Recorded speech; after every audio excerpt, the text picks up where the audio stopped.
I want to sleep with you tonight." After many cold years, the husband turned into a passionate lover. "Hi, my beautiful family. Welcome back to Mr. Peter Stories.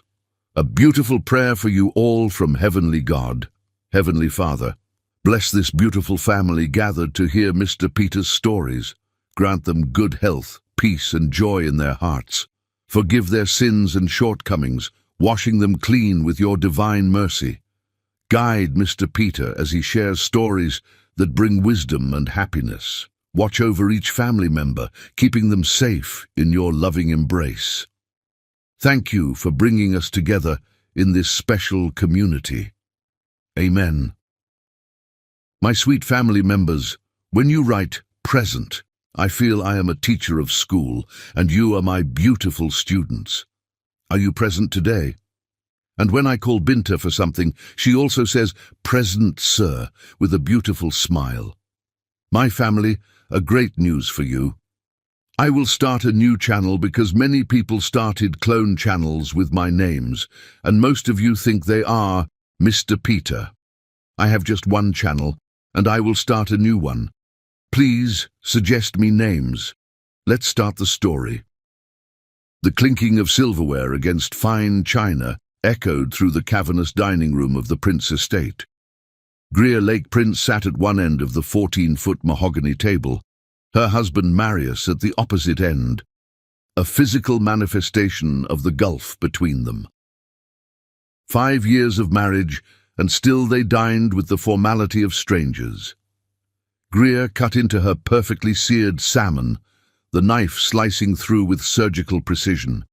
She'd learned to take small, silent bites, to exist without disrupting the air around her. To be invisible was her art form now. "I'll be in Tokyo next week," Marius announced without looking up from his phone, his deep voice bouncing off the vaulted ceiling. "The Nakamura deal requires my personal attention." "Of course," Greer replied, her voice barely above a whisper. "Will you need me to attend the Foundation Gala on Thursday in your absence?" Marius finally looked up, his steel-grey eyes passing over her as if scanning a piece of furniture. At 38, he was at the height of his power as CEO of Prince Global Investments. The hard angles of his jaw and cheekbones caught the light from the crystal chandelier above them, highlighting a face that graced business magazines but rarely turned toward his wife with any warmth. "No," he said flatly. "Thaddeus can represent the family interests. There's no need for you to be there. There's no need for you anywhere." The unspoken message hung between them. Greer nodded, swallowing the familiar sting of dismissal. At 32, she had spent 5 years perfecting the art of not reacting, of accepting her place in this bargain they called marriage. "As you wish," she murmured. Vasquez, their house manager, entered silently to clear their plates. His eyes flickered sympathetically toward Greer before resuming his professional detachment. "Will there be anything else, Mr. Prince?" "Bring the Macallan to my study," Marius commanded, standing abruptly. He adjusted his custom-tailored shirt cuffs, a nervous habit that betrayed the only crack in his otherwise impenetrable facade. "I have calls until midnight."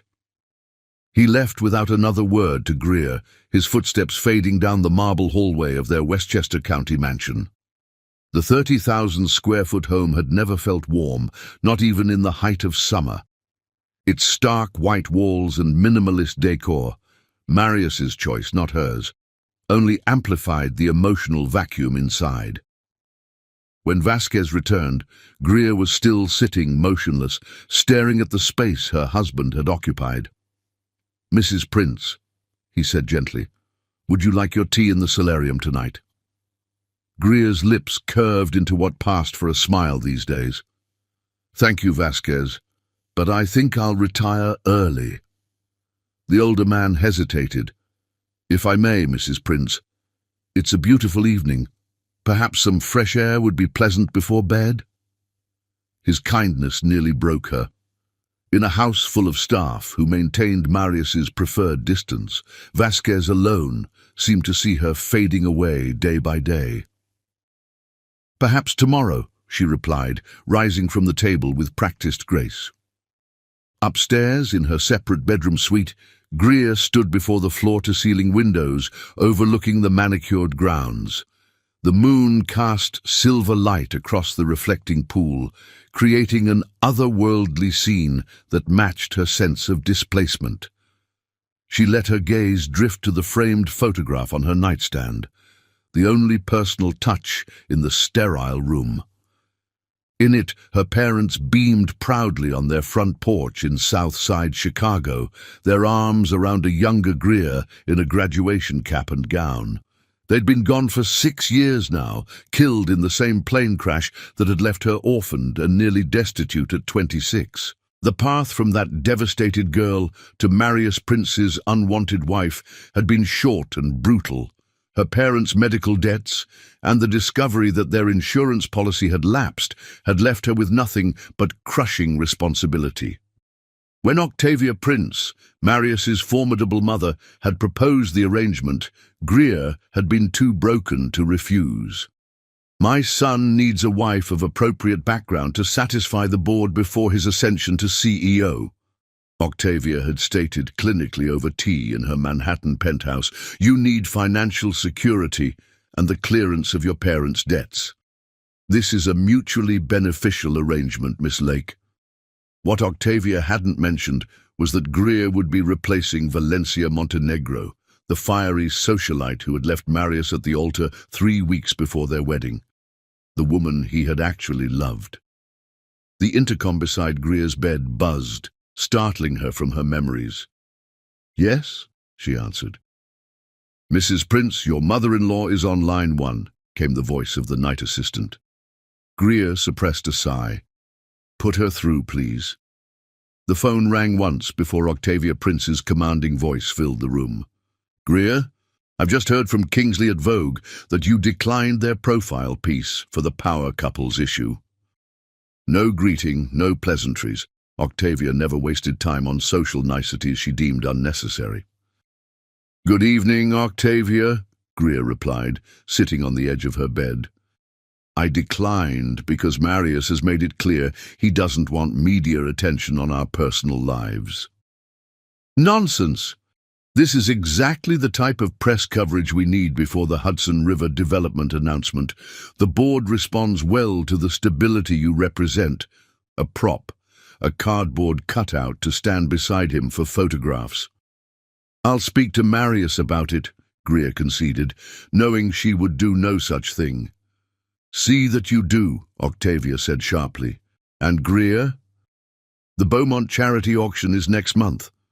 I've taken the liberty of having Emmeline select appropriate gowns for you to consider. She'll bring them by tomorrow." "That's not necessary." "It is entirely necessary. Your appearance reflects on the Prince name. We can't have a repeat of the Symphony Gala. That dress was entirely too modest. People were whispering." Too modest. Not too revealing. Too modest. Even her attempts to fade into the background were failures in Octavia's eyes. "I understand," Greer said tonelessly. "Good. Marius mentioned Tokyo next week. You'll use the time to prepare for the legislators' dinner. Senator Whitmore will be there, and his support on the zoning commission is crucial." The conversation ended as abruptly as it had begun, leaving Greer clutching the phone in a white-knuckled grip. This was her life, being deployed like a strategic asset without agency or voice. She moved to her bathroom, the Italian marble cold beneath her bare feet. The woman who stared back from the mirror was a stranger, a pale, too-thin ghost with dull eyes and shoulder-length hair, styled in the conservative cut Octavia had suggested was appropriate for a Prince wife. For the first time in years, Greer really looked at herself. There was nothing left of the vibrant girl from the South Side who had earned a full scholarship to Northwestern, who had danced until dawn at underground clubs, whose laugh had turned heads and whose dreams had seemed limitless. "This is what happens when you let yourself disappear," she thought, pressing her palm against the cool glass. You become exactly what they want, nothing at all. The tears that threatened to fall remained unshed. Greer Lake Prince did not cry, not anymore. She had learned that lesson during the first year of her marriage, when Marius had walked in on her sobbing in their shared sitting room. "I did not sign up for emotional displays," he had said coldly.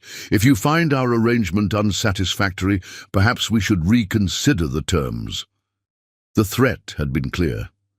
Without this marriage, she would lose everything: the financial security, her parents' debts settled, the charitable foundation she had established in their memory. So she had swallowed her tears and promised there would be no more displays.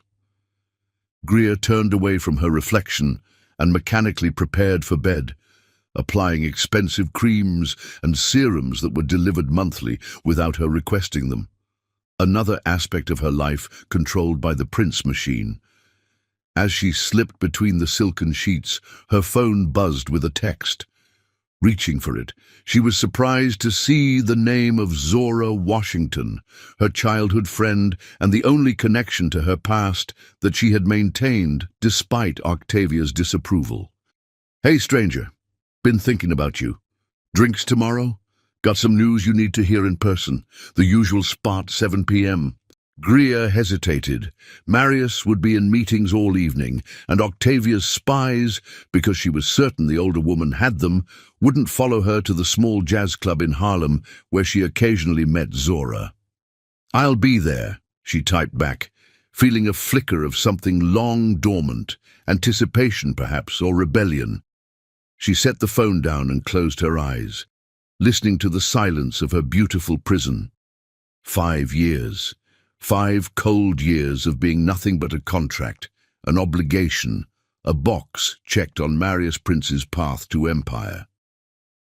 Tomorrow, she decided as sleep began to claim her, she would wear the red dress hidden at the back of her closet, the one Octavia didn't know about, the one that reminded her of who she had been before, and maybe, just maybe, it was time to remember what it felt like to be seen. Across the mansion, in his study, Marius Prince swirled the amber liquid in his crystal tumbler and stared unseeing at the quarterly reports on his desk. Valencia's face flashed in his mind, her cinnamon eyes alight with passion as she told him she couldn't go through with their wedding. "You don't love me, Marius," she had said. "You love the idea of me, the challenge, but you don't see me. Not really." He had replaced her within a month, a business transaction executed with the same precision as his corporate acquisitions. Greer Lake had been the perfect candidate, educated, beautiful in a subdued way, desperate enough to accept his terms without complaint. For 5 years he had kept his end of the bargain: financial security, social position, the veneer of a marriage. But never his heart, never his attention. Those had been buried with his feelings for Valencia, locked away where they couldn't interfere with what mattered: power, control, success. He didn't hate Greer. He simply felt nothing at all when he looked at her, which was rarely and never for long. She was furniture in his life, a necessary accessory that faded into the background of more important matters. And that, Marius Prince told himself as he drained his glass, was exactly how things would remain. Chapter 2. Metamorphosis. "You look like shit," Zora Washington declared, setting down 2 martinis on the small table tucked into the corner of Blue Note, the jazz club where Greer had been meeting her oldest friend for years. Greer's lips quirked into something resembling a smile. "Hello to you too." "I'm serious, G." Zora slid into the seat across from her, dark eyes appraising. As a top fashion photographer, Zora had an eye for detail that missed nothing. "You've lost more weight. Your skin's dull. And your eyes—" She shook her head. "Girl, your eyes look dead." The truth landed like a physical blow.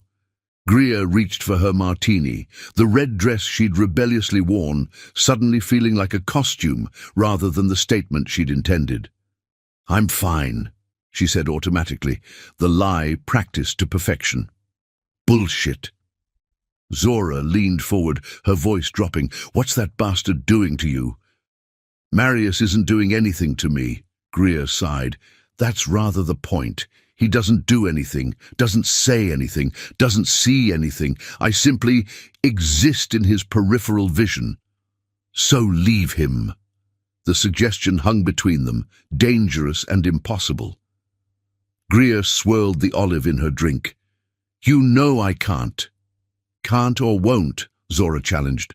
"The Greer Lake I grew up with wouldn't have let any man, no matter how rich or powerful, turn her into a ghost." The band started playing, a smoky rendition of "I Put a Spell on You" that seemed to wrap around Greer's throat, making it hard to breathe. "You said you had news," she deflected. Zora's expression shifted from confrontational to excited. "I got the Vogue contract. 3 spreads, complete creative control, and a 6-figure payday." She reached across the table to squeeze Greer's hand. "And I want you to be my legal advisor on the deal." "Me?" Greer blinked in surprise. "But I haven't practiced law in 5 years." "So? You graduated top of your class from Northwestern. You passed the bar in 3 states. Your brain didn't stop working just because you married into the Prince Empire." Zora's gaze was unflinching. "Unless you've let that part of yourself die too." The words hit with surgical precision, cutting through the layers of numbness Greer had carefully constructed around herself. "I wouldn't even know where to begin," she whispered. "Yes, you would." Zora pulled a thick folder from her bag and slid it across the table. "The contract's in there. Look it over. I don't trust those Manhattan sharks, but I trust you." Before Greer could protest further, Zora signaled the waitress for another round. "Now about that makeover." "What makeover?" Greer asked warily. "The one you're getting, starting tomorrow." Zora's tone brooked no argument. "I've booked you at Dario's gym. He's a miracle worker who trains half of Broadway and the other half of the Victoria's Secret runway. You're going 5 days a week. Zora, I can't just—" "You can, and you will," her friend cut her off. "I'm also taking you to Marcel for a complete hair overhaul. Those soccer mum layers are criminal." "Octavia selected this hairstyle," Greer said defensively. "She thought it was appropriate for a 60-year-old society matron, maybe." Zora rolled her eyes. "Octavia Prince is turning you into her personal Stepford wife, and you're letting her." The second martini arrived, and Greer took a gulp, feeling the alcohol burn down her throat. When was the last time she'd had more than a polite sip of wine at a charity function? When was the last time she'd felt anything burn? "Why are you doing this?" she asked finally. Zora's expression softened. "Because I miss my friend, the real Greer Lake, fierce, brilliant, unstoppable. The girl who destroyed the debate team at Whitney Young, who got into Northwestern on pure talent when the rest of us could only dream. The woman who wasn't afraid of anything." "She's gone," Greer whispered. "No." Zora shook her head firmly. "She's buried, and it's time to dig her up." 3 weeks later, Greer stood in Dario Rodriguez's private gym, sweat dripping down her face as she punched the heavy bag with everything she had. "Harder!" Dario commanded, his muscular arms crossed over his chest. "You're not at some society tea party. Hit it like you mean it." Greer gritted her teeth and drove her fist into the bag again, the impact jarring up her arm. The pain felt clarifying, awakening nerve endings long dormant. "That's it," Dario nodded approvingly. "Now imagine it's someone who hurt you, who made you feel small." Unbidden, Octavia Prince's imperious face flashed in Greer's mind. Then Marius's indifferent profile. With a visceral cry she didn't recognize as her own, Greer unleashed a series of blows that sent the bag swinging wildly. "Time," Dario called, looking impressed. "Not bad for a society princess. We'll make a warrior out of you yet." Gasping for breath, Greer sank onto a nearby bench. Her muscles screamed in protest, a delicious, unfamiliar ache that proved she was alive, that she still had a body capable of strength. "Same time tomorrow?" she asked, surprising herself. Dario's eyebrows shot up. "I thought 3 times a week was all your schedule allowed." "Things change," Greer replied, reaching for her water bottle. "I want to come every day. Your body will hate you." "My body and I need to get reacquainted anyway." For the first time in years, Greer returned to the Prince mansion feeling something other than resignation. Her skin tingled with endorphins, her mind clearer than it had been in months. She slipped in through the side entrance, hoping to avoid Vasquez or any of the other staff who might report her disheveled state to Octavia. The last thing she needed was her mother-in-law questioning why the proper Mrs. Prince was sweating like a common laborer. Making it to her suite undetected, Greer stripped off her workout clothes and stepped into the shower, letting the hot water sluice over muscles that already felt different, harder, more alive. As steam filled the bathroom, she made a decision. Reaching for her phone, she called Zora. "That tattoo artist you mentioned," she said without preamble. "Is he available this weekend?" Zora's delighted laugh was answer enough. By the 2-month mark, Greer barely recognized herself in the mirror. Dario's punishing regimen had transformed her body, replacing frail thinness with lean muscle. Her collarbones still stood out, but now they framed strong shoulders and arms defined by countless hours of weight training. Her hair, once a mousy shoulder-length bob, now cascaded down her back in glossy dark waves, the ends dipped in a subtle blue that caught the light when she moved. It was a small rebellion, easily hidden in a chignon for formal events, but it made her smile every time she glimpsed it. And then there were the tattoos. The first one had been modest, a small phoenix on her inner wrist, easily covered by the expensive watches Marius had given her as impersonal birthday gifts over the years. But as her confidence grew, so did her boldness. Now, a magnificent dragon curved along her ribcage, its tail wrapping around to her back, where delicate cherry blossoms scattered across her shoulder blade. They told a story only she understood, of destruction and rebirth, of strength forged in fire. She had expected to feel guilty, to worry about discovery. Instead, each change, each deliberate reclaiming of her body, felt like coming home to herself. Her wardrobe evolved too. Gone were the conservative St. John's suits and modest Carolina Herrera dresses that Octavia approved. In their place, Greer began selecting pieces that showcased her new physique. Still elegant, but with an edge that made heads turn.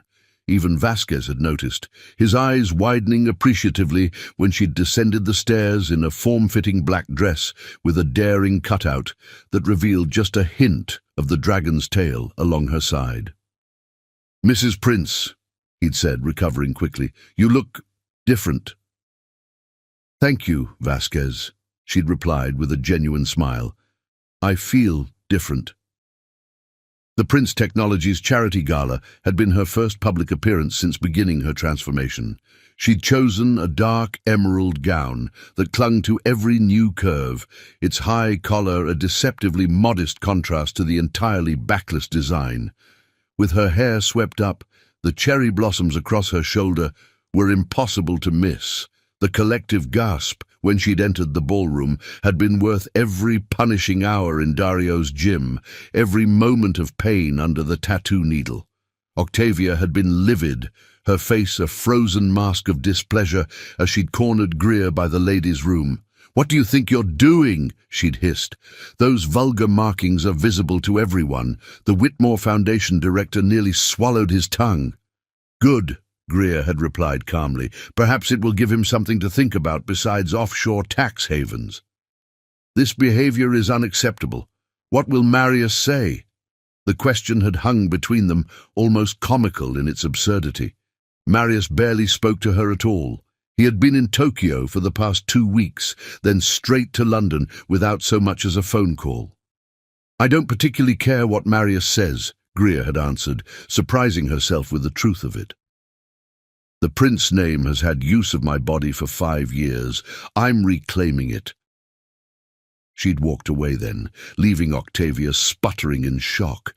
The surge of power she'd felt had been intoxicating, as had the admiring glances from men who would never have looked twice at the invisible woman she'd been before.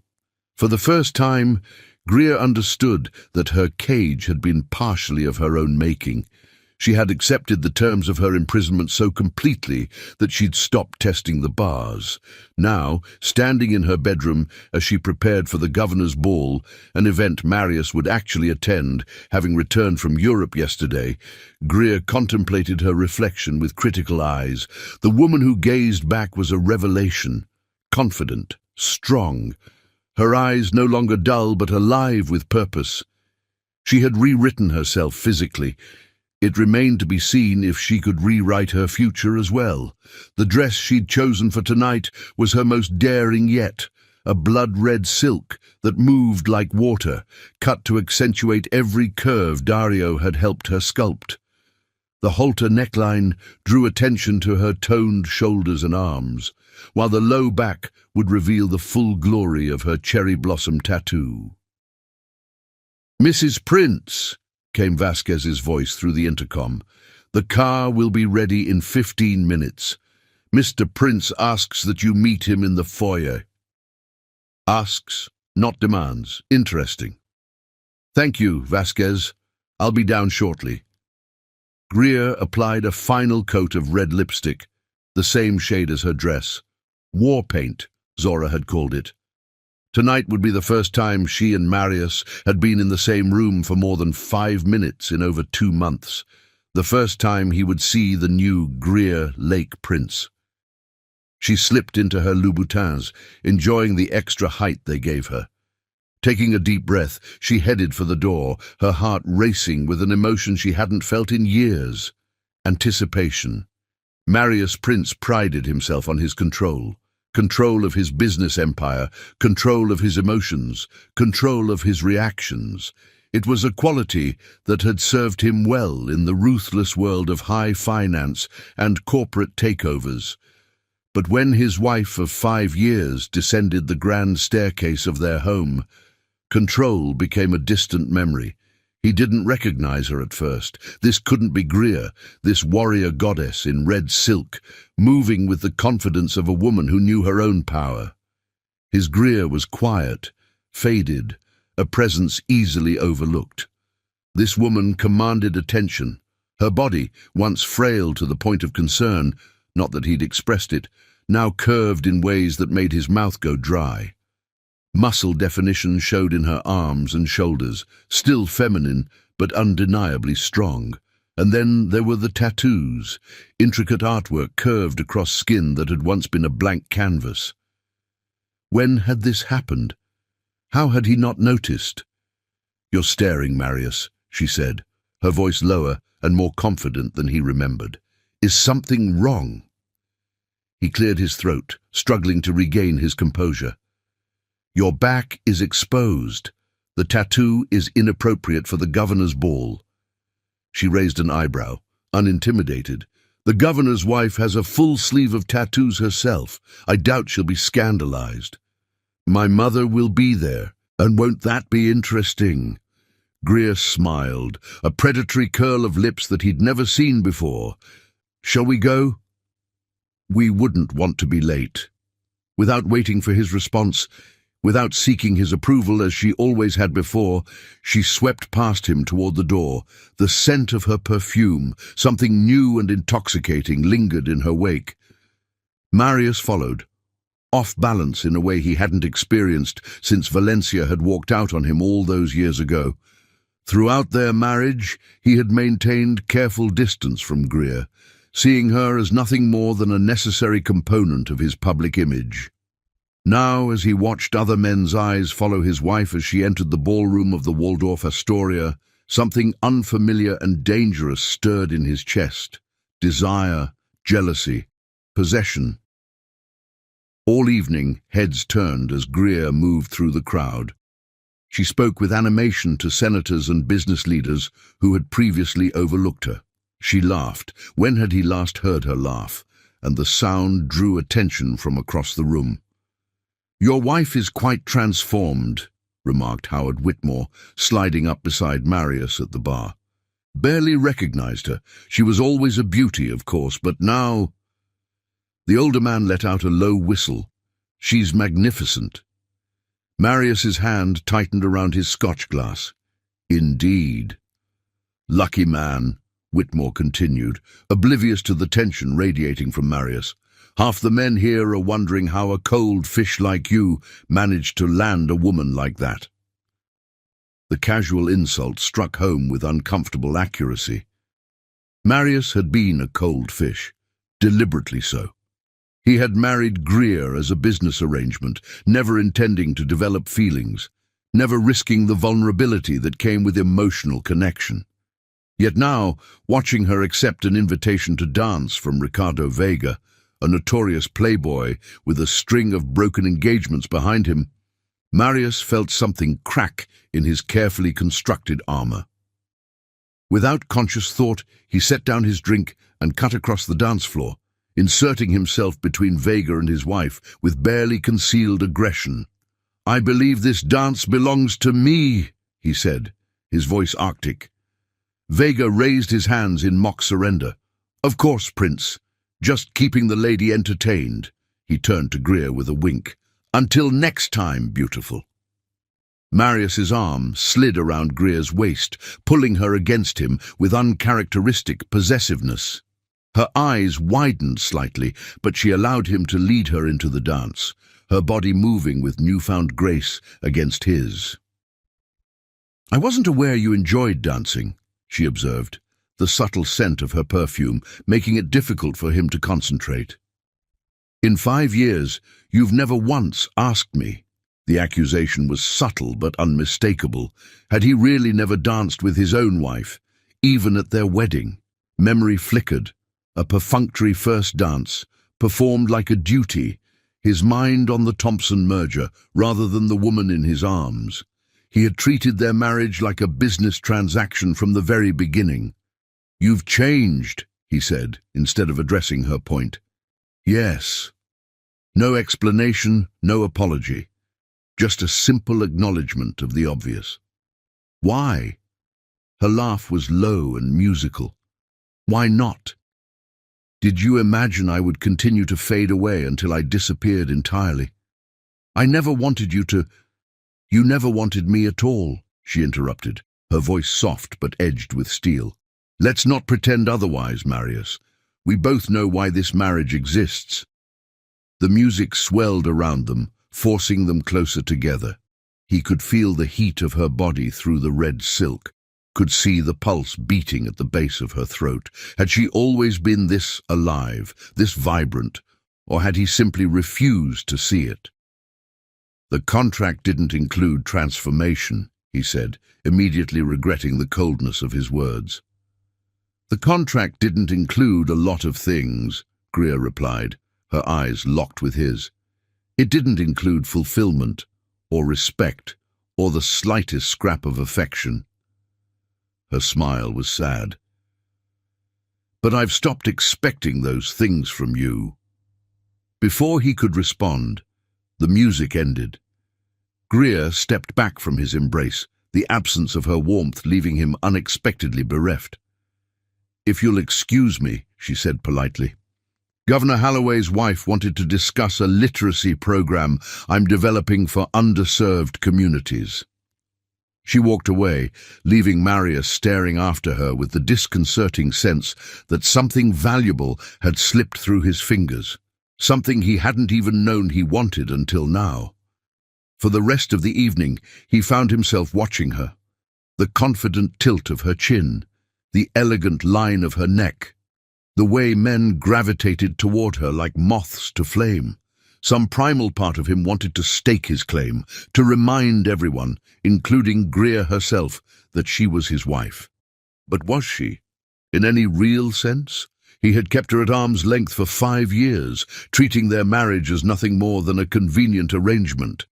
He had no right to the jealousy coursing through him now, no claim to the stunning woman commanding attention across the ballroom. By the time they returned home, tension thrummed between them like a live wire. Greer kicked off her heels in the foyer, a casual gesture that seemed shockingly intimate after years of careful distance. "Quite an evening," she said, rolling her shoulders to ease the strain of hours in the fitted gown. The movement drew his eyes to the tattoo sprawling across her back, delicate cherry blossoms that seemed to cascade down her skin. Without thinking, Marius reached out, his fingers hovering just above the inked petals. "When did you get this?" Greer went still, her breath catching audibly. 6 weeks ago, she answered, not moving away from his almost touch. "Does it bother you?" "It's beautiful, unexpected, defiant, different." She turned to face him, the movement bringing his hand to rest against her bare shoulder. It was the first time he had touched her skin in... he couldn't remember how long. "Different seems to be my specialty lately." Her eyes met his, challenging. "Though you'd have to be paying attention to notice." The accusation lingered between them, undeniable in its truth. He hadn't paid attention, not to her accomplishments with the foundation that bore his family's name, but ran on her efforts, not to her volunteer work at the literacy center in Brooklyn, not to her gradual disappearance as Octavia molded her into the perfect prince wife. "I'm noticing now," he said quietly. Something flashed in her eyes, vulnerability quickly masked by the cool confidence she'd displayed all evening. Too little, too late. She stepped back, breaking the fragile connection between them. "Good night, Marius." He watched her climb the stairs, the red dress flowing behind her like a river of blood. Blood he had drawn with years of indifference, with the slow death of 1,000 cuts called neglect. For the first time in their marriage, Marius Prince felt something stir in his chest as he watched his wife walk away. Regret. Chapter 3. Battlefield of Desire. 3 months had passed since Greer's transformation began, and the Prince Mansion had become a battlefield of tension and unspoken desire. Marius found himself coming home earlier, abandoning late meetings that once seemed so crucial. He would invent reasons to be in rooms where Greer might appear, pretending to review documents in the sunroom when he knew she took her morning coffee there, lingering in the library during the evening hours she preferred to read. Yet whenever they occupied the same space, conversation eluded them. 5 years of practiced distance had created a chasm neither knew how to bridge. Greer noticed his new habits, but refused to make it easy for him. If he entered a room, she would acknowledge him with cool politeness before continuing whatever she was doing. If he attempted small talk, she responded with minimal engagement. His sudden interest felt too little, too late. Tonight, Greer stood in the kitchen at midnight, her workout clothes clinging to her sweat-dampened body. Dario had pushed her particularly hard, and every muscle hummed with pleasant exhaustion. She reached for a bottle of water, unaware of Marius watching from the doorway. "You're up late," he said, startling her. Greer turned, one hand pressed to her chest. "I didn't hear you." Marius's eyes traced the defined lines of her arms, the curve of her waist, where her cropped top revealed a strip of toned stomach. "Where were you?" The question bordered on possessive. In 5 years, he'd never once asked about her whereabouts. "The gym," she replied, taking a deliberate sip of water. "At midnight? Dario keeps it open late for clients who prefer privacy." "Dario," Marius repeated, the name tasting bitter on his tongue. "Your trainer?" Greer raised an eyebrow. "Yes, Marius, my trainer, the person responsible for this." She gestured to her transformed body with unmistakable pride. He moved closer, drawn by some force he couldn't name. "And what else is he responsible for?" The implication hung between them, shocking them both. In 5 years of marriage, jealousy had never entered their equation, not because of trust, but because of indifference. "That's none of your business," Greer said quietly. "You're my wife." A humorless laugh escaped her. "Am I? Strange time to remember that particular detail." Marius stepped closer, close enough that she had to tilt her head to maintain eye contact. "I've always known you were my wife." "Knowing and caring are different things," she countered, refusing to back away despite his proximity.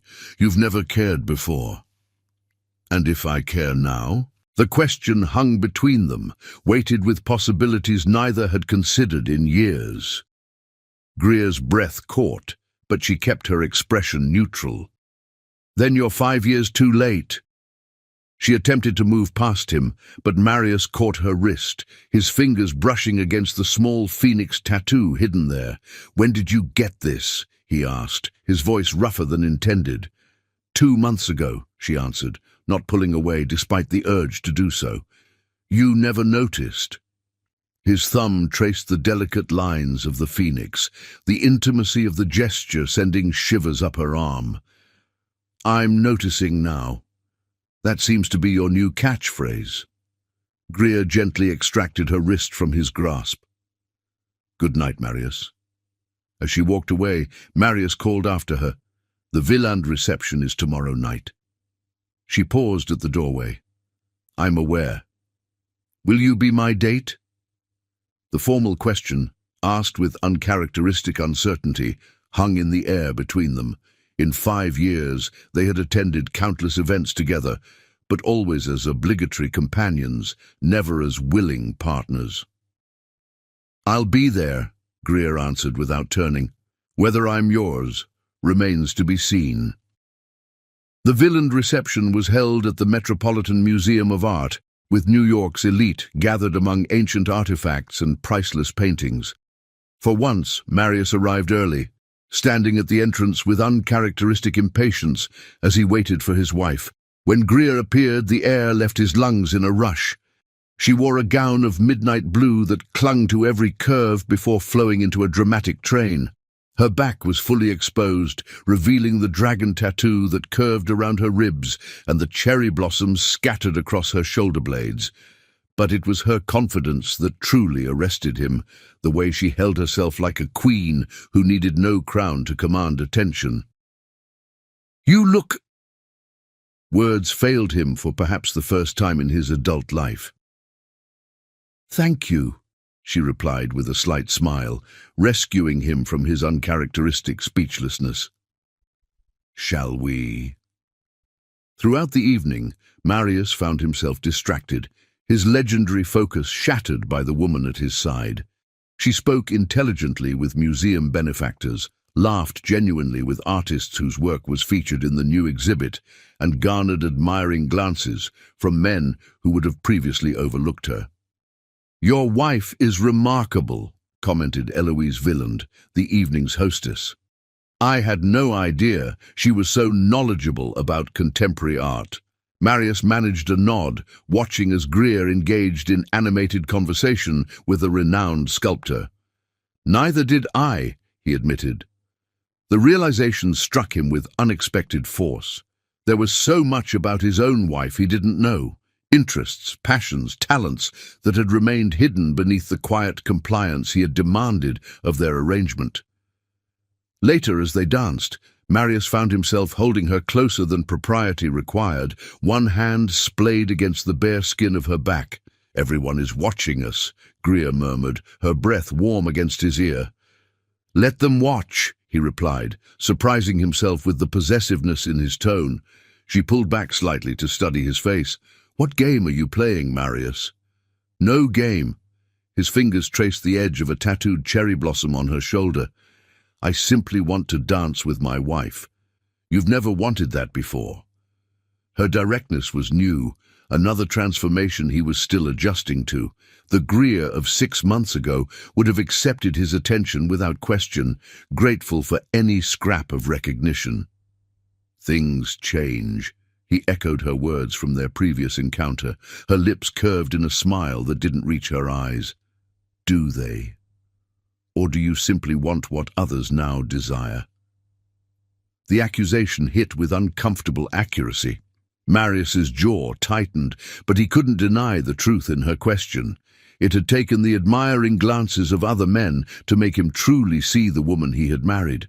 "Perhaps I was blind before," he conceded, surprising them both with the admission. Greer's expression softened momentarily before the shield went back up. "Convenient timing for your vision to clear." The song ended, and she stepped out of his embrace with practiced grace. "I need some air." Without waiting for his response, she made her way toward one of the balconies overlooking Central Park. Marius watched her go, desire and confusion warring within him. He had married Greer as a business arrangement, never intending to develop feelings, never risking the vulnerability that came with emotional connection. Now, watching other men's eyes follow her retreating figure, he felt something primal and possessive stir in his chest. Following an impulse he would have dismissed as weakness 6 months ago, Marius went after her. The night air was cool, a welcome relief from the crowded gallery. Greer stood alone at the stone balustrade, her profile illuminated by the soft glow of the city below. She looked like a painting herself, all elegant lines and haunting beauty. "You left rather abruptly," he said, coming to stand beside her. "I needed space." "From the party or from me?" Her laugh held no humor. "Both, perhaps." Silence stretched between them, filled with unspoken tensions and newly awakened desires. "What happened to us, Greer?" he asked finally. She turned to face him fully, surprise evident in her expression. "Nothing happened to us, Marius. Nothing was ever allowed to happen. You married me because you needed a wife to complete your corporate image. I married you because I was desperate and grieving." Her voice remained steady despite the brutal honesty of her words. "We've been strangers sharing a house for 5 years. And now? She shook her head slightly. "Now I'm no longer content to be invisible. I'm reclaiming the woman I was before life, and your family ground her down to nothing." The raw truth of her statement struck him with unexpected force. He had taken this vibrant, intelligent woman, and through neglect and indifference, nearly extinguished her light. "And is there room in this reclamation for me?" he asked, the question emerging unbidden. Greer studied him, wariness evident in her gaze. "Why would you want there to be? You've never wanted me before." "I want you now." The admission escaped before he could censor it, hanging in the air between them. Her eyes widened fractionally before narrowing with suspicion. "You want what you suddenly fear losing. It's not the same thing." "Perhaps," he acknowledged, taking a step toward her. "But does the reason matter if the result is the same?" "It matters to me," she replied, standing her ground despite his proximity. "I won't be a prize you suddenly value because others have noticed its worth." Marius reached out, his fingers grazing the curve of her cheek in a touch so gentle it seemed at odds with the hard man he had always presented himself to be. "What if I told you I'm seeing you, truly seeing you for the first time?" he asked, voice uncharacteristically uncertain.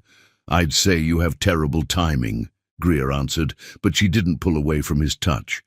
"And that seeing isn't the same as knowing." His hand dropped to his side. "Then let me know you, Greer. The real you." "Why?" The question was simple but loaded with 5 years of neglect and indifference. "Why now, Marius?" He had no answer that wouldn't expose vulnerabilities he had spent a lifetime guarding. Instead, he closed the distance between them, his hands framing her face with unexpected tenderness. "May I?"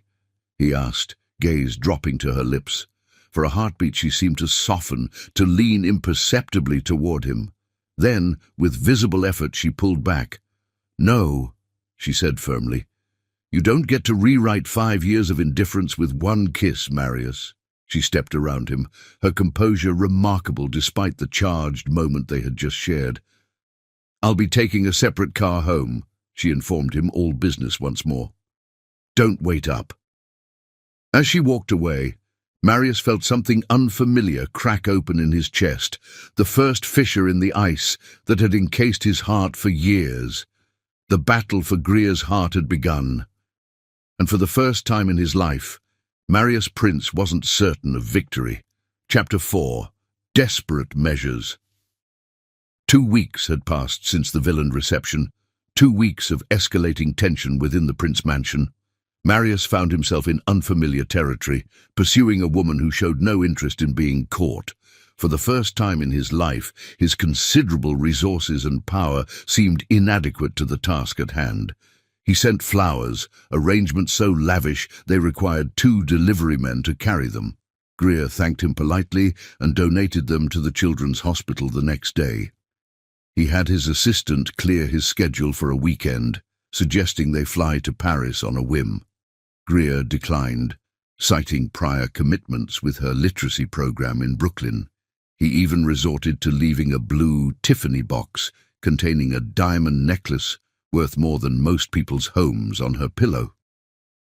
The box reappeared on his desk the following morning, unopened, with a note, "I don't need more jewelry I'll never wear."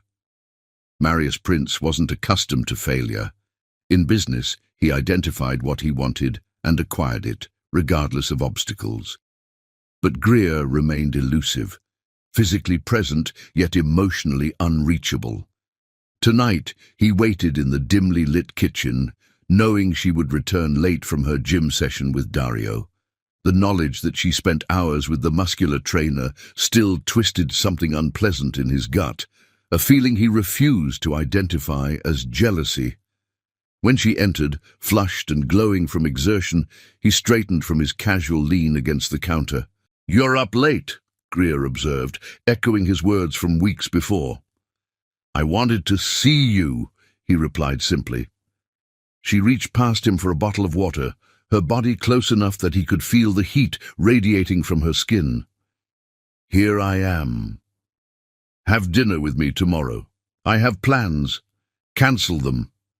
The words emerged sharper than intended, an order rather than a request. Greer's eyebrow arched. "No!" The simple refusal stunned him. Throughout their marriage, she had accommodated his schedule without question, rearranging her life to fit into the corners he left for her. "What plans?" he demanded, immediately regretting his tone. "Not that it's your concern, but I'm launching a new literacy initiative with Zora. We're hosting a fundraising dinner at Le Bernardin. I could donate whatever amount you need," he offered. "Free you up to spend the evening with me instead." Her laugh was genuine, but lacked warmth. "Throwing money at me won't work, Marius. My foundation isn't for sale, and neither am I." "That's not what I meant." "Isn't it?" She studied him, her expression unreadable. "You've spent your life believing everything has a price, that enough money or power can obtain whatever you desire." "Not everything," he admitted quietly. Something in his tone made her pause, her defensive posture softening slightly. "Why this sudden interest, Marius?" What changed? The question demanded a vulnerability he wasn't prepared to offer. Instead, he countered with another question. "Why did you stay? 5 years of a marriage in name only. Why didn't you leave?" Greer's expression shuttered. "You know why. The foundation for my parents' memory, the debts, the legal battle would have destroyed what little I had left." "And now," he persisted, "you've established yourself. The foundation is successful. You could leave." She looked at him directly, her gaze unwavering. "Maybe I'm considering it." The possibility hit him with unexpected force. Throughout their cold marriage, divorce had never been discussed. The arrangement benefited them both too much to disrupt it. But now, with Greer's transformation and newfound independence, the equation had changed. "I don't want you to go," he said, the admission costing him more than she could know. "What you want stopped being my priority a long time ago." She moved toward the door, clearly ending the conversation. "Good night, Marius." As she walked away, he called after her, "I'll be at your fundraiser tomorrow night." She paused, turning to face him with surprise. "As what?"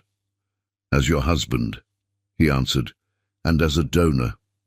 Suspicion clouded her features. "Why?" "Because it matters to you," he replied, surprising them both with his sincerity.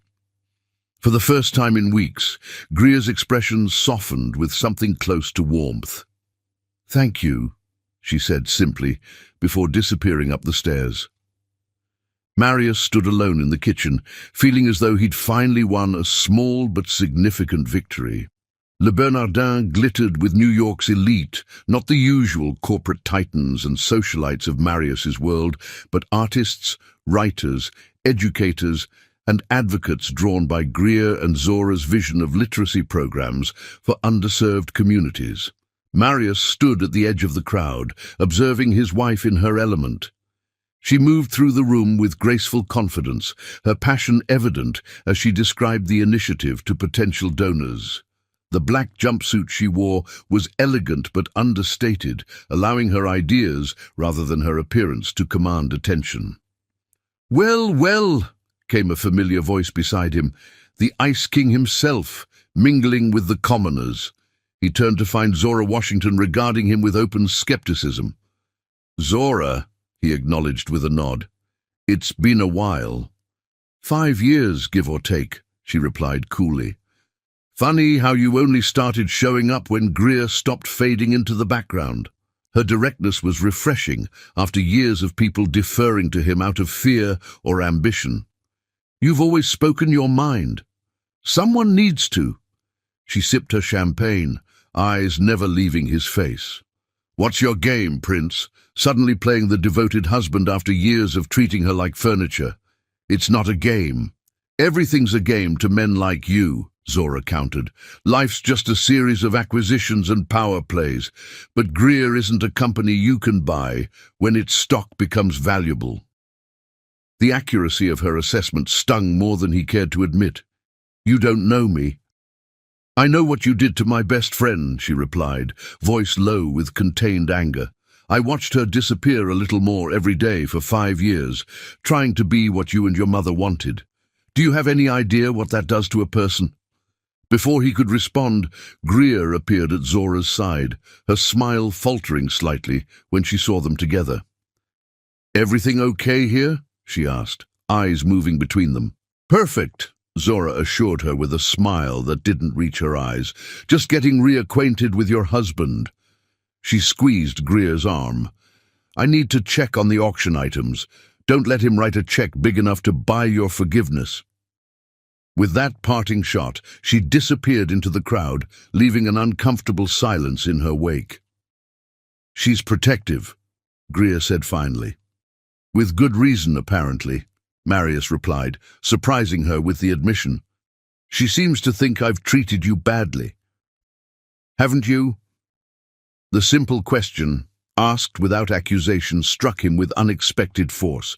Had he treated her badly? By his estimation, he had fulfilled the terms of their arrangement. Financial security, social position, freedom to pursue her foundation work. But he had never considered what she might need beyond those terms, had never considered her emotional needs at all. "Yes," he admitted finally, "though not intentionally."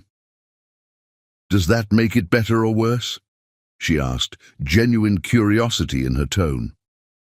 Before he could answer, they were interrupted by the evening's MC announcing dinner. Greer was whisked away to the head table, leaving Marius to contemplate her question throughout the meal.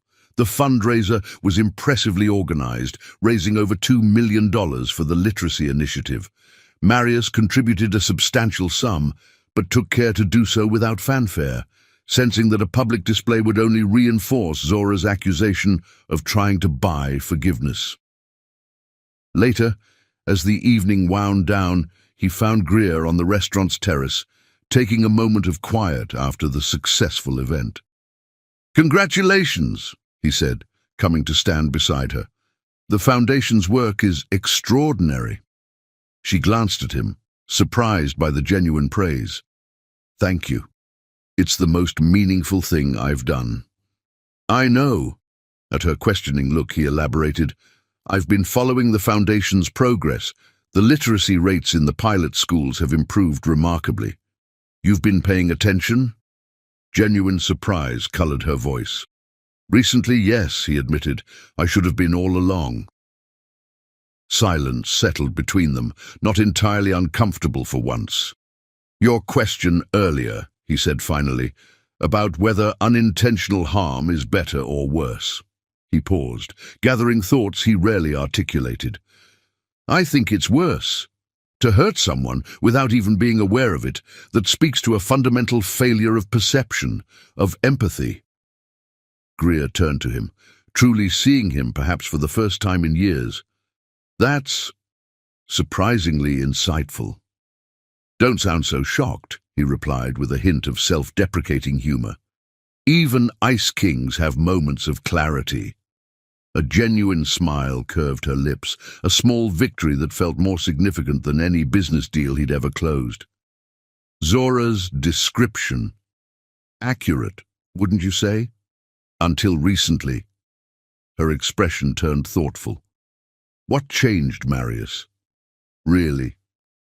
He considered deflecting again, but something told him only absolute honesty would reach her now. "You did," he said simply. "Or rather, my perception of you did. I saw you at that gala.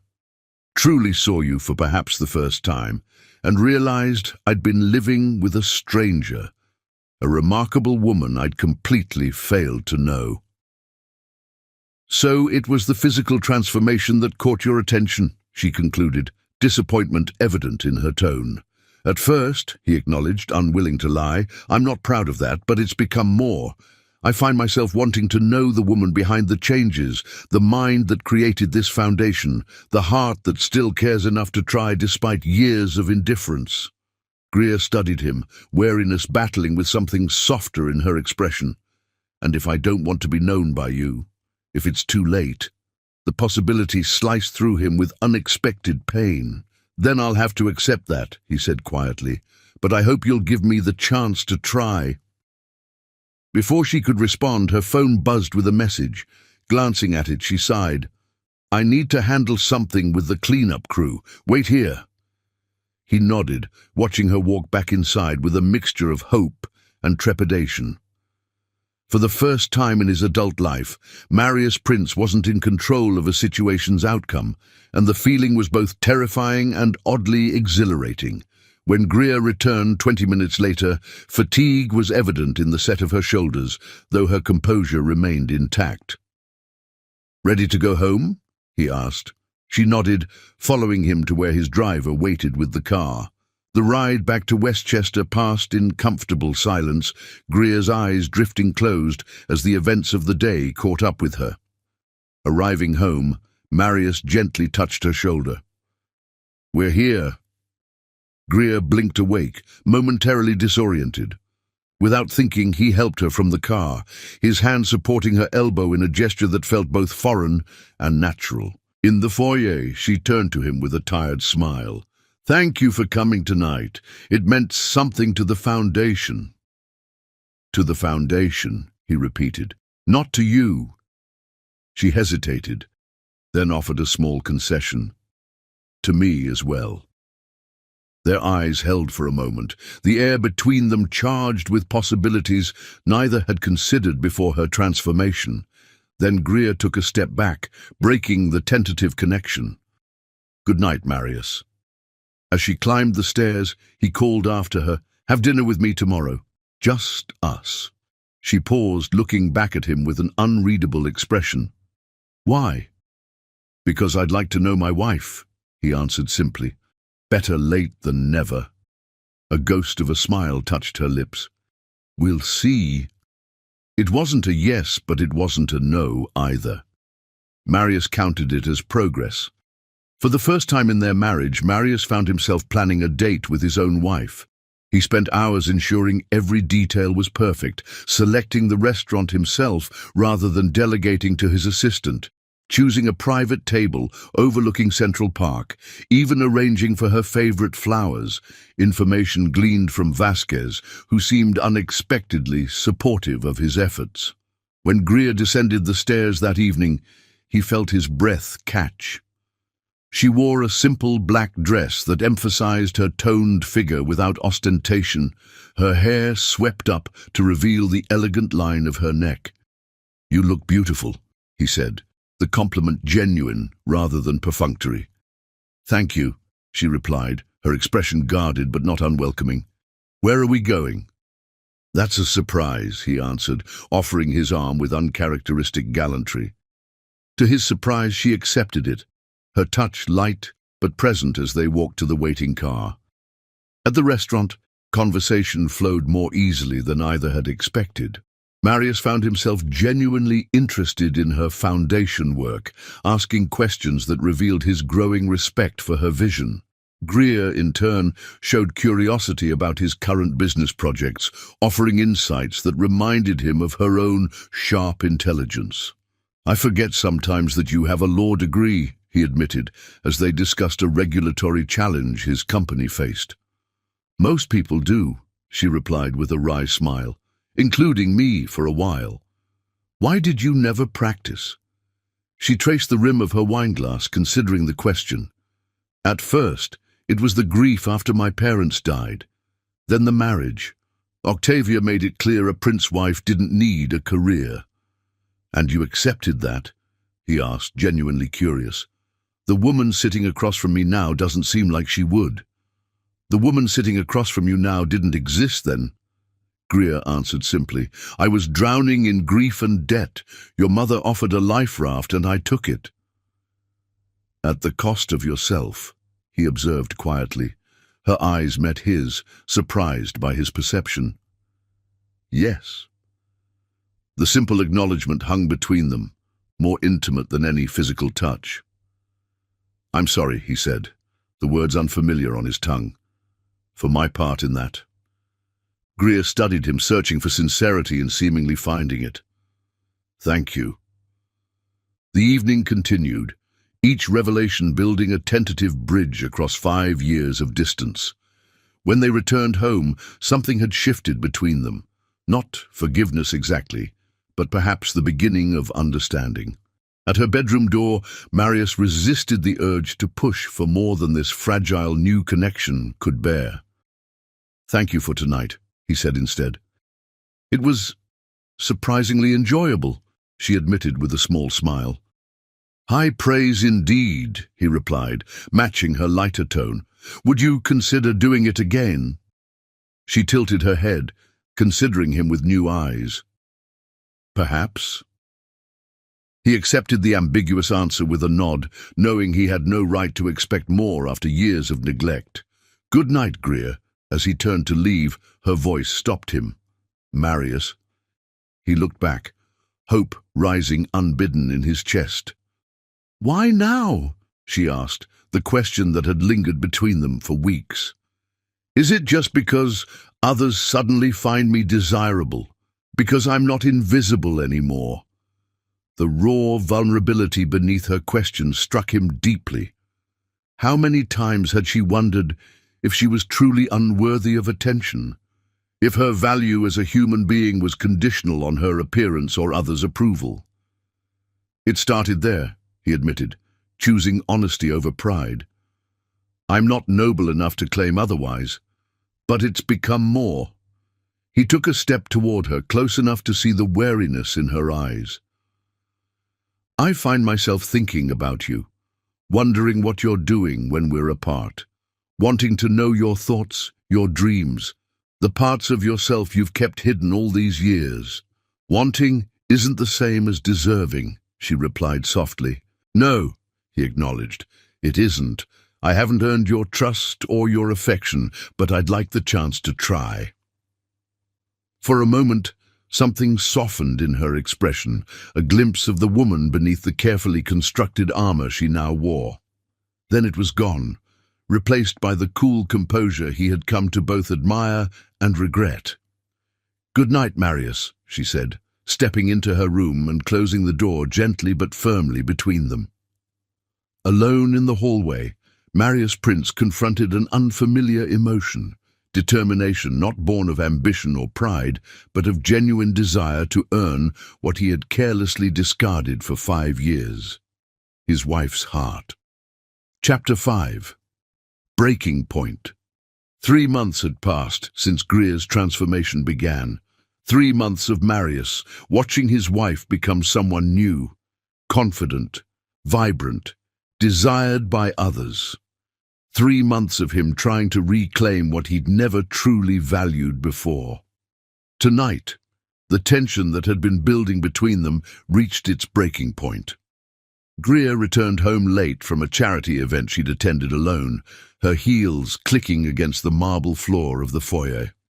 She hadn't expected Marius to be waiting in the darkened living room, a tumbler of scotch in his hand. "You're still up," she observed, setting down her clutch. Marius rose from his chair, his eyes taking in the sight of her in the form-fitting black dress that accentuated every curve of her transformed body. "I couldn't sleep." "That's unusual for you." She moved toward the stairs, ready to end what promised to be another strained conversation. "Good night, Marius." "Wait." The command in his voice stopped her. "We need to talk." Greer turned, one eyebrow raised. "About us?" "There is no us," she replied coolly. "There never has been." He closed the distance between them, close enough that she could smell the expensive scotch on his breath. "You're my wife." "On paper," she countered. "We both know this marriage has been nothing but a contract." "And if I want more?"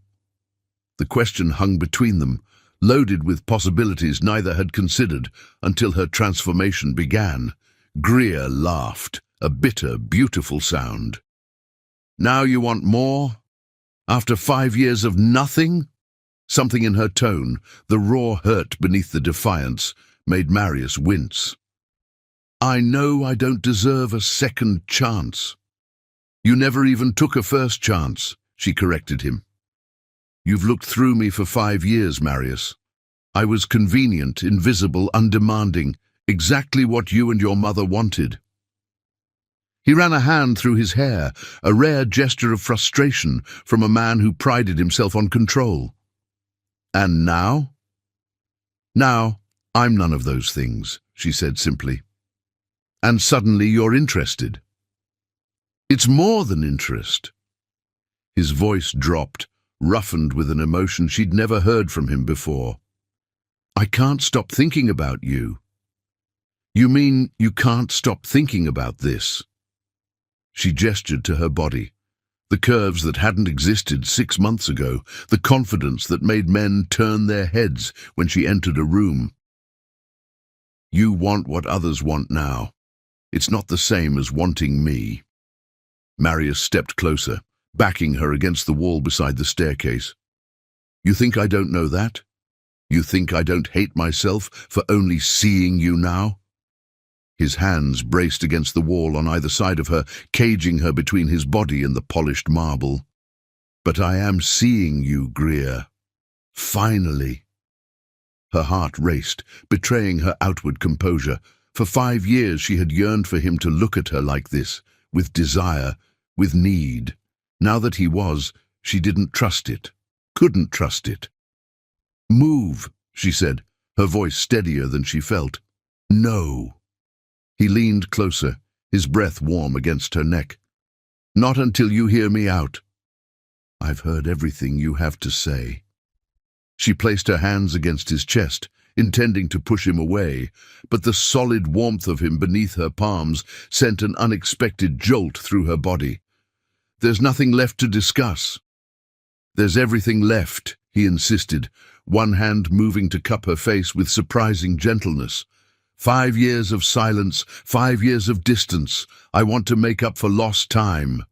His thumb brushed across her lower lip, the intimate gesture sending shivers down her spine. Greer fought against her body's traitorous response, against the part of her that still wanted this man despite years of neglect. "It's too late," she whispered. but the conviction in her voice wavered. Marius heard it. That moment of uncertainty. His eyes darkened as he leaned in, his lips hovering just above hers. Is it? For a heartbeat she wavered, drawn by the magnetic pull of him, by the promise of everything she had once dreamed their marriage could be. Then reality reasserted itself. 5 years of loneliness, of being overlooked in her own home, of crying herself to sleep while he worked late into the night without a thought for her. With renewed determination, she pushed against his chest. Yes, it's too late. She ducked under his arm, heading for the stairs with quickened steps. Marius followed, unwilling to let her go so easily. "Greer!" he called after her, his voice echoing in the grand stairwell. "We're not finished." "Yes, we are," she replied without turning. "Go back to your Scotch, Marius. Go back to the life you've chosen for 5 years, the one that didn't include me as anything more than a convenient accessory." He caught up to her at the top of the stairs, his longer stride easily matching her hurried pace. When she reached for her bedroom door, his hand shot out, preventing her from opening it. "Move!" she demanded, anger finally breaking through her carefully maintained composure. "No!" His eyes burned with an intensity she'd never seen before. "I'm done letting you walk away from me." "You never cared if I stayed or went before," she shot back, her own anger rising to match his.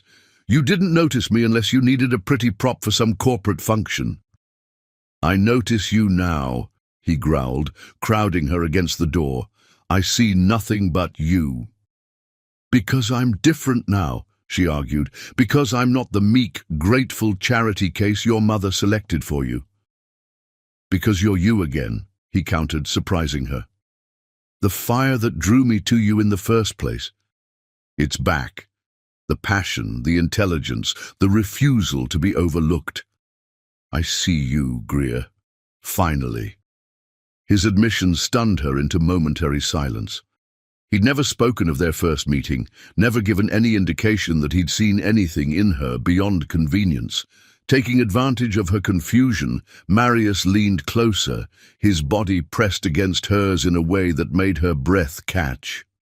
"I want to sleep with you tonight," he confessed, his voice raw with need. Greer laughed, a bitter, beautiful sound. "Now you want me?" she challenged. "After 5 years of nothing?" He stepped closer, caging her between his body and the door.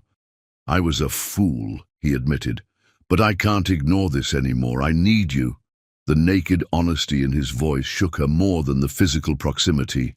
Marius Prince didn't admit weakness, didn't confess need, ever. "You need what you can't have," she corrected him, fighting against the pull she felt despite her resolve. "It's not about me, it's about the challenge." "It's about you," he insisted, one hand moving to cup her face with surprising tenderness. "Only you." His touch was gentle, at odds with the desperation in his eyes. For 5 years he had barely looked at her, let alone touched her with such reverence. The contrast left her off balance, unsure. "Don't," she whispered, but even to her own ears it sounded unconvincing. "Tell me you feel nothing," he challenged, his thumb tracing the curve of her lower lip. "Tell me 5 years of emptiness hasn't left you as hollow as it has me." "You created that emptiness," she reminded him, her voice shaking despite her effort to remain unmoved. "You chose it every day for 5 years." "And I'm choosing something different now," he replied, his lips hovering just above hers. "I'm choosing you, Greer, the real you." The sincerity in his eyes nearly undid her. This was what she had dreamed of during those early months of marriage. Marius looking at her as if she were essential, as if she mattered beyond the convenience she represented. "How do I know this isn't just another game?" she asked, voicing the fear that held her back despite the desire coursing through her body. "How do I know you won't lose interest once the novelty wears off?" "You don't," he admitted, his honesty surprising them both. "You can only decide if I'm worth the risk." His words hung between them, a challenge and a plea wrapped in one. Greer searched his face, looking for the coldness she'd grown accustomed to, the detachment that had characterized their entire marriage. Instead, she found raw vulnerability, something she'd never seen from the controlled, calculating man she'd married. "I can't go back to being invisible," she whispered, a confession of her own. "I won't survive it a second time." "I don't want you to be invisible," he assured her, his hands framing her face with unexpected tenderness. "I want all of you, the strength, the fire, the woman who refuses to fade away, the woman who makes me feel alive for the first time in years." His lips brushed against hers, a question rather than a demand. For a moment, Greer stood frozen, suspended between self-preservation and desire. Then, with a soft sound of surrender, she kissed him back. It was nothing like the perfunctory kisses they'd shared at their wedding, at charity galas, at corporate functions where appearances needed to be maintained. This was raw, desperate, 5 years of emptiness channeled into a connection that left them both breathless. Marius's hands moved to her waist, pulling her closer as the kiss deepened. Greer's fingers tangled in his hair, her body arching into his with a hunger that matched his own. When they finally broke apart, gasping for breath, the world had shifted on its axis. 5 years of careful distance had shattered in an instant of shared need. "Greer," he breathed, her name a prayer on his lips. She looked up at him, her defenses crumbling despite her best efforts to maintain them. For 5 years, she had yearned for this, for Marius to see her, to want her, to choose her. Without a word, she reached behind her and opened the bedroom door. Stepping backward into the room, she held his gaze, a silent invitation more powerful than any words could have been. Marius followed, closing the door behind him with a soft click that seemed to seal their fate. In the darkness of her bedroom, a space he had never entered in 5 years of marriage, they rediscovered each other, as if for the first time. His touch was reverent, exploring the new contours of her body with wonder and desire. She guided his hands, showing him where she wanted to be touched, claiming the pleasure she had denied herself for too long. "You're beautiful," he whispered against her skin, tracing the dragon tattoo that curved along her ribs. "How did I not see it before?" "You weren't looking," she answered simply, her hands working at the buttons of his shirt. "I'm looking now," he promised, his eyes never leaving hers as they fell onto the bed together, years of distance dissolving in a tangle of limbs and shared breath. That night, they weren't just two people trapped in a contract. They were lovers, lost in a passion that had been buried for too long. But even as pleasure crested over her in waves, a small voice in the back of Greer's mind whispered a warning. Could she trust this sudden change of heart?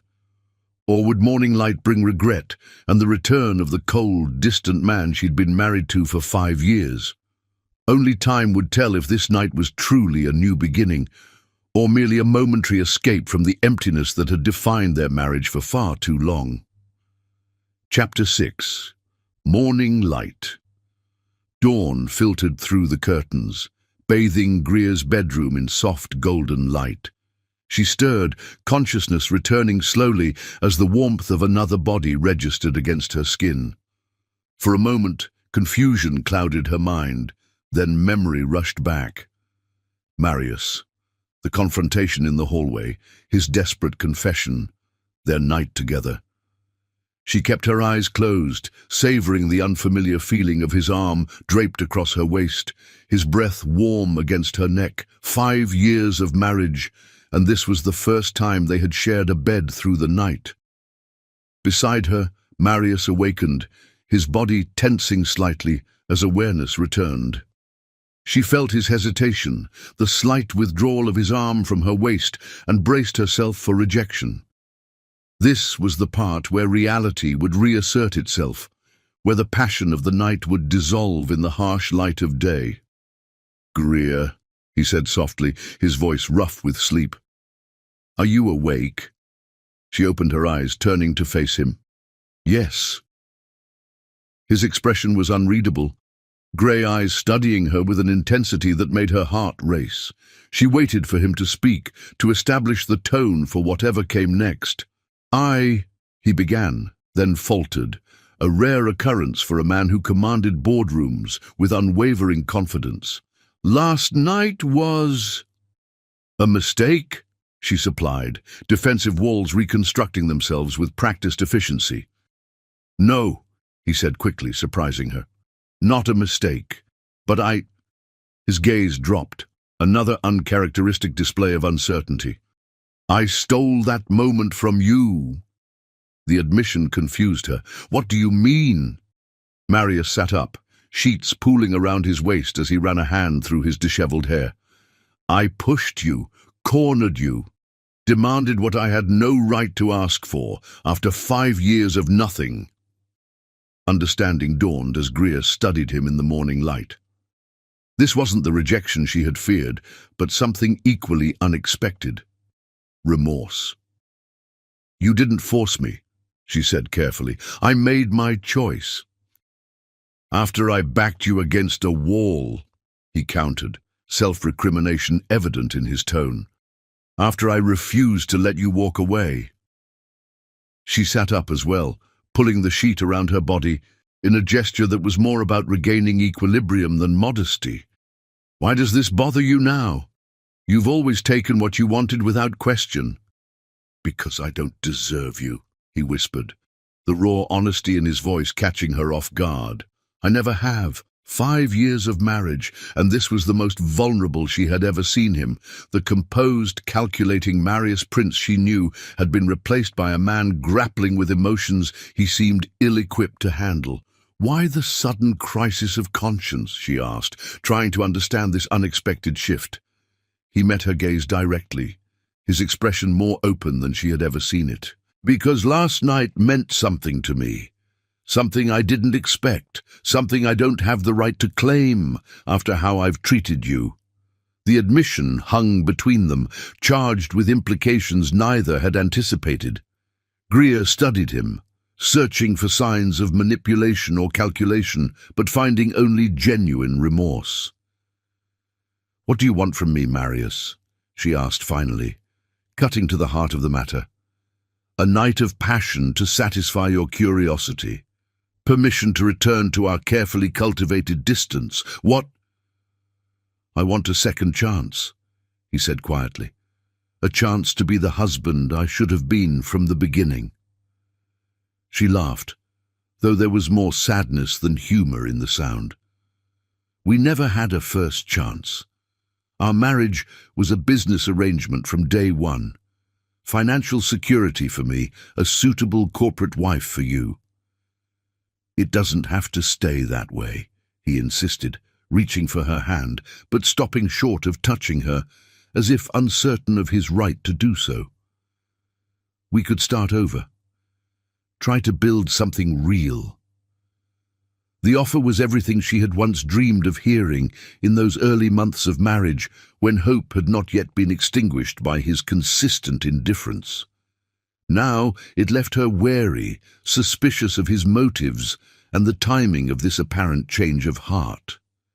Why now? She challenged. Is it just because I look different? Because other men want me now? Would you be having this epiphany if I hadn't transformed myself? His silence was answer enough. Greer sighed, pushing back the covers and reaching for the robe draped over a nearby chair. That's what I thought. It started there, he admitted, watching as she covered herself. I won't lie about that, but it's become more. Has it? She tied the robe's sash with deliberate movements, rebuilding her composure with each familiar gesture. Or have you simply discovered a new desire to possess what others covet? It's not about possession, he argued, though the flash in his eyes suggested her words had struck close to the truth. It's about seeing you, really seeing you for the first time, "And what exactly do you see, Marius?" she asked, turning to face him fully. "The new body, the confidence, or the woman who's been here all along, invisible to you until she became impossible to ignore?" He rose from the bed, reaching for his discarded pants with a grace that masked the tension radiating from him. "I see a woman I should have appreciated from the beginning. A woman of intelligence and strength who deserved far better than what I offered her." "Pretty words," she acknowledged. "But I don't want words, Marius. I don't want a contract marriage anymore." "What do you want?" he asked, stilling his movements to focus entirely on her. "I want something real," she said firmly. "Not convenience, not obligation, not sudden desire born from jealousy. I want a marriage based on mutual respect and genuine connection. I want a partner who sees me on my worst days, not just when I'm turning heads at charity galas." Her declaration hung between them, a challenge and a line drawn in sand. Marius stood motionless, absorbing her words with uncharacteristic stillness. "Can you offer that?" she pressed when he remained silent. "Or is this just about reclaiming what you think belongs to you?" "I don't know," he admitted, the honesty surprising them both. "I want to. But I don't know if I'm capable of being what you deserve." The vulnerability in his admission caught her off guard. Marius Prince didn't acknowledge weakness or limitation, ever. Yet here he stood, confessing doubt about his own capacity for genuine connection. "At least that's honest," she conceded, some of the tension easing from her shoulders. "It's more than you've offered in 5 years of marriage." He took a step toward her, careful to maintain enough distance to respect her space. "Last night meant something to me, Greer. More than I expected. More than I know how to process." He ran a hand through his hair, a rare gesture of uncertainty. "I'm not asking you to trust me. I haven't earned that. I'm just asking for a chance to try to become someone worthy of your trust." Greer studied him, searching for the calculation she was accustomed to seeing behind his every move. Instead, she found something unfamiliar, raw sincerity that seemed to surprise him as much as it did her. "I can't promise anything," she said finally. 5 years of emptiness doesn't disappear with one night of passion or one morning of regret." "I understand," he nodded, acceptance rather than entitlement in his tone. "I'll prove myself through actions, not words." The declaration hung between them, a tentative bridge across the chasm of their past. Greer didn't trust it fully, couldn't after years of practiced indifference, but something in his eyes made her hesitate to dismiss it entirely. "We'll see," she said finally, neither accepting nor rejecting his offer. "Actions, not words." He nodded, understanding the conditional nature of her response. As he gathered the rest of his clothes and prepared to return to his own quarters, Greer watched him with guarded eyes, wondering if this unexpected vulnerability was merely another facet of the complex man she had married, or the first glimpse of something genuine beneath the polished facade. Only time would tell if last night had truly changed anything, or if it was simply a momentary deviation from the emptiness that had defined their marriage for 5 long years. Chapter 7. Proving Ground. In the 2 weeks following their night together, the Prince Mansion witnessed a transformation as dramatic as Greer's physical metamorphosis. Marius, true to his word, let his actions speak louder than any promises. The first change came at breakfast. Rather than taking his coffee in his study as he had for 5 years, he joined Greer in the sunlit breakfast nook, arriving early enough to be seated when she came downstairs. "Good morning," he greeted, setting aside his tablet. Another unprecedented gesture from a man who usually worked through meals. "I asked Chef Pascal to prepare those Belgian waffles you mentioned liking." Surprise flickered across Greer's face. "You remembered that?" "I've been paying attention," he replied simply. The pattern continued. Small gestures accumulated, fresh flowers delivered to her foundation office, texts checking if she needed anything while he was in the city, a book on environmental law he'd noticed her reading about left on her nightstand with a simple note. "Thought you might find this interesting." None of the gestures were grandiose or showy. No expensive jewelry, no extravagant displays that might be construed as attempting to buy her affection.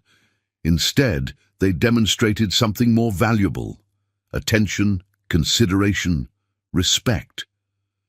One evening, Greer returned from a foundation event to find Marius in the kitchen, sleeves rolled up as he arranged takeout containers from her favorite Thai restaurant. "You mentioned having a difficult day," he explained at her questioning look. "I thought you might not feel like going out." She studied him, this unfamiliar version of her husband who remembered her preferences and anticipated her needs. "Thank you," she said simply, setting down her purse and joining him at the island counter. Over green curry and pad thai, they discussed her foundation's latest initiative, a literacy program for children of incarcerated parents. To her surprise, Marius asked thoughtful questions, offering insights that revealed he'd researched the issue. "Why the sudden interest in my work?" she asked directly, never one to dance around difficult questions. "It's important to you," he replied with equal directness. "That makes it important to me." "Since when?" "Since I realized what I've been missing for 5 years." His gaze held hers steadily. "A partnership with a remarkable woman instead of a convenient arrangement with a trophy wife." The honesty in his voice gave her pause. This wasn't the calculated charm he deployed in boardrooms or at social functions. This was something raw and genuine that seemed to surprise him as much as it did her. "I'm still not sure I trust this change," she admitted, setting down her fork. 5 years of indifference doesn't vanish overnight." "I know," he acknowledged. "I'm not asking for your trust yet, only for the chance to earn it." The humility in his tone was so unlike the arrogant CEO she'd married that Greer found herself momentarily speechless. Who was this man, and what had he done with Marius Prince? Later that week, she received a call from Zora while preparing for a foundation board meeting. "So when were you going to tell me Prince Charming has finally woken up?" her friend demanded without preamble. "What are you talking about?" "I just got off the phone with Donovan at the shelter," Zora explained. "Apparently your husband showed up personally to deliver a substantial donation, specifically earmarked for the literacy program you mentioned wanting to expand." Greer frowned. "He didn't say anything to me about it." "That's the interesting part," Zora continued. "He insisted they not tell you it came from him. Said the program should be evaluated on its merits, not because of his involvement." The revelation stunned Greer. Marius had always treated philanthropy as a public relations exercise, ensuring maximum visibility for every charitable contribution. Anonymous giving wasn't in his playbook. That evening she found him in his study, focused intently on financial reports spread across his desk. "You donated to the shelter's literacy program," she said from the doorway, not bothering with preliminaries. He looked up, surprise flickering across his features before resignation settled in. "Donovan told you." "Zora told me," she corrected. "Why keep it a secret?" Marius set down his pen, giving her his full attention. "Because I didn't want you to think I was trying to buy your approval." He gestured for her to enter. "The program deserves funding regardless of our personal situation." Greer moved into the study, taking a seat across from him. "That's not the answer I expected." "What did you expect?" "Some strategic explanation, a tax advantage, a business connection I wasn't aware of." A sad smile touched his lips. "You really do think the worst of me?" "Can you blame me?" she asked, though without the bitterness that would have colored the question weeks ago. "No," he admitted. "I've given you every reason to be suspicious of my motives." The candidness of his response disarmed her. For 5 years, Marius had never acknowledged fault or error. His willingness to do so now spoke volumes about the change taking place within him. "Thank you," she said after a moment. "The program will help a lot of children." He nodded, not pressing for more, not demanding recognition for his gesture. Another departure from the man she had known. Days later, Vasquez informed Greer that Marius had cancelled his annual trip to the Alpine Economic Summit, a networking event he'd never missed in a decade of business leadership. "May I ask why, Mr. Prince?" she overheard the house manager inquire. "It conflicts with Greer's Foundation Gala," Marius replied simply. "Please ensure my schedule is cleared for that evening." When she confronted him about it later, he seemed genuinely surprised by her concern. "You've attended these summits for years," she pointed out. "They're important for your business connections. And your gala is important to you," he countered. "I can miss one summit." "Why?" she pressed, needing to understand this fundamental shift in priorities. Marius considered her question with unusual thoughtfulness. "Because I'm tired of living parallel lives under the same roof," he said finally. "Because I want to be a real husband, not just a convenient financial arrangement." The sincerity in his voice left her momentarily speechless. 5 years of marriage, and this was perhaps the most honest conversation they had ever shared. "This change in you," she began carefully, "I still don't understand where it's coming from." He moved closer, close enough that she could see the flecks of silver in his grey eyes, but not so close as to crowd her. "That night, our night, showed me what I've been missing. Not just physically, though God knows that was revelatory." A hint of heat colored his words. "But the connection. For the first time in 5 years, maybe in my entire life, I felt truly seen by another person. Truly known." "And if that's all it was," she challenged, "one night of passion that will fade like everything else?" "It won't," he said with quiet certainty, "because it wasn't just about desire. It was about recognition. I saw you, truly saw you, as a complete person for the first time, and in doing so I caught a glimpse of the man I could be with you, a better man than I've been." The vulnerability in his admission caught her off guard. Marius Prince didn't expose weakness or uncertainty, ever. Yet here he stood, laying bare insights that clearly discomforted him as much as they surprised her. "I need time," she said finally, "to believe this isn't temporary, to trust that the man standing before me now won't disappear at the first challenge to his carefully controlled world." "Take all the time you need," he replied, no pressure or expectation in his tone. "I'm not going anywhere." The weeks that followed tested his commitment in ways neither had anticipated. Octavia descended upon the mansion in a fury after seeing paparazzi photos of Marius with his arm draped possessively around Greer's waist at a charity function. "What game are you playing?" his mother demanded during an impromptu dinner visit.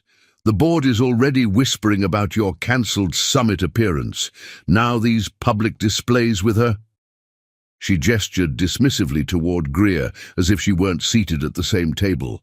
5 years of such treatment had taught Greer to remain silent, to fade into the background during Octavia's tirades. Today she opened her mouth to defend herself, only to be cut off by Marius's response. "Her name is Greer," he said, his voice quiet but edged with steel. "My wife deserves your respect, Mother, even if I was too blind to demand it before." Octavia's eyebrows shot up in shock. "I beg your pardon?" "You heard me?" Marius set down his fork with deliberate care.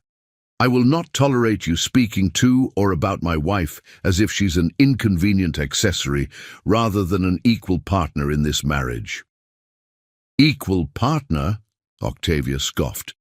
We both know why this marriage exists, Marius. Don't pretend it's something it's not. Perhaps it began as convenience, he acknowledged, his gaze shifting to Greer with unexpected warmth. But it's becoming something more, something real. The declaration hung in the air between them, as shocking to Greer as it clearly was to Octavia. 5 years of marriage, and this was the first time Marius had publicly acknowledged her as anything more than a suitable corporate wife. "This is absurd," Octavia declared, rising from her seat. "Whatever midlife crisis you're experiencing, I suggest you handle it more discreetly. The board meeting is next month, and appearances matter."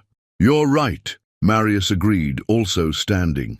"Appearances do matter, which is why my wife will be seated beside me at that meeting, as the legal advisor to the Prince Foundation and my partner in all things." Octavia's face flushed with anger. "She has no place in that boardroom." "She has every place wherever I am," Marius replied with finality. "If that's a problem for you or the board, perhaps it's time for new leadership."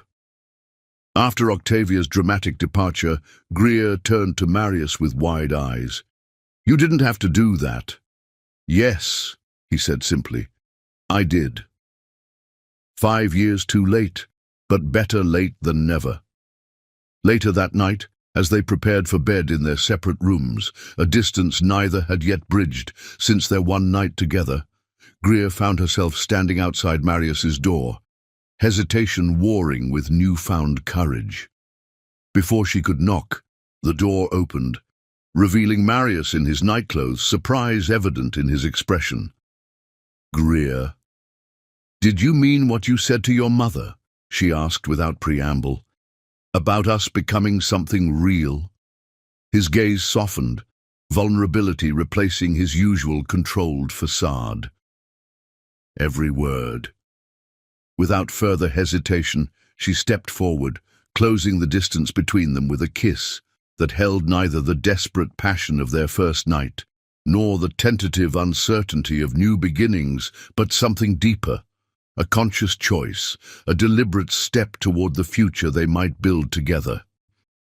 As Marius's arms wrapped around her, drawing her into his room and his life in a way 5 years of marriage had never achieved, Greer allowed herself to believe that perhaps some stories could be rewritten after all, even those that began as cold as theirs had.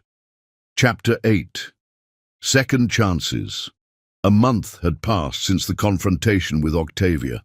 The Prince Mansion, once cold and formal, had gradually transformed into something resembling a home. Marius and Greer now shared not only a bedroom but a life, conversations over breakfast, evening walks through the estate grounds, and a growing partnership that extended from personal to professional realms. Tonight, Marius had been unusually secretive, asking Greer to meet him in the garden at sunset. She found him waiting by the stone fountain, nervous energy evident in his typically composed demeanor. "What's this about?" she asked, noting the formal suit he wore despite the casual setting. "Us," he replied simply. "Our past and, hopefully, our future." He gestured to a small table set with champagne and her favorite dessert, illuminated by dozens of candles that cast golden light across the garden. 5 years ago, he began as they took their seats, "I made the biggest mistake of my life, not marrying you. That was the one thing I got right, even if for all the wrong reasons. My mistake was treating our marriage as a business arrangement rather than the precious gift it could have been." Greer's breath caught at the unexpected declaration. "Marius, please," he interrupted gently, "let me say this while I have the courage." She nodded, watching as this new version of her husband, vulnerable, open, sincere, gathered his thoughts. "For 5 years I wasted what could have been extraordinary. I treated you as an accessory rather than a partner. I ignored your brilliance, your kindness, your strength." His voice roughened with emotion. "I didn't see you, Greer. Not really. Not until you forced me to, by becoming impossible to overlook. He reached across the table, taking her hand in his. "These past weeks have shown me what I've been missing, what we've been missing, a real marriage, a true partnership, and I find myself wanting that more than anything I've ever pursued in my life." Rising from his chair, Marius moved to kneel before her, an unmistakable velvet box in his hand. Greer's eyes widened in shock. "What are you doing?" "What I should have done 5 years ago," he answered, opening the box to reveal a stunning sapphire ring, not the ostentatious diamond he'd given her during their first clinical engagement, but something more personal, more thoughtful. "This reminded me of your eyes in the morning light." Her hand trembled as he held the ring between them. "Greer Lake Prince, I'm asking you to marry me again, not out of obligation or convenience, but out of devotion. Not as a business arrangement, but as a love match. Will you give us, a second chance at the marriage we should have had from the beginning?" Tears gathered in her eyes, unexpected emotion welling up at this gesture from the man who had once treated their union as a mere corporate merger. "Why now?" she asked softly. "After all this time?" "Because I love you," he said simply, the words he had never spoken in 5 years of marriage finally crossing his lips. "Not the idea of you, not the convenient wife, but you, fierce, brilliant, unstoppable you, the woman who refused to disappear, the woman who taught me what matters most isn't power or success, but connection." The raw honesty in his voice, the vulnerability in his eyes, these were not things the Marius Prince of 6 months ago would have been capable of showing. This was a man transformed, just as she had been. "I need to know this isn't temporary," she whispered, voicing her deepest fear, "that when the novelty wears off, you won't revert to seeing through me again." "I can't promise I'll never fail you," he admitted, "but I can promise I'll never stop seeing you, never stop trying to be worthy of you. The man I was 5 years ago is gone, Greer. You changed him. You changed me." She studied him. This man who had been a stranger, despite sharing her name, her home, her life for 5 years. The cold, calculating businessman was still there, in the sharp lines of his face, the confident set of his shoulders. But something new shone in his eyes. Warmth, humility, genuine devotion. "Yes," she said finally, her voice steady despite the tears tracking down her cheeks. "Yes, I'll marry you again, for real this time."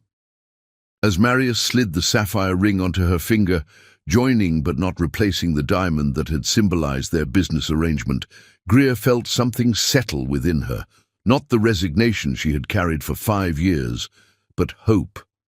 Hope that some stories, even those with the coldest beginnings, could be rewritten with enough courage and love. The second wedding was planned for the following month, no elaborate society affair like their first, but an intimate celebration with only those who truly mattered. Where their first ceremony had been a performance for business associates and social climbers, this would be a genuine expression of the love that had finally, belatedly, grown between them. "No more pretending," Marius vowed as they planned the details together. "From now on, only truth between us." As Greer curled against him that night, the sapphire catching moonlight from the window, she allowed herself to believe in second chances, in the possibility that 5 cold years could indeed be rewritten into something beautiful. Chapter 9. Renewal. Their first wedding had been a society spectacle. 600 guests, most of whom neither bride nor groom knew personally. St. Patrick's Cathedral decorated with thousands of white roses, a 12-piece orchestra, crystal champagne flutes engraved with the Prince family crest.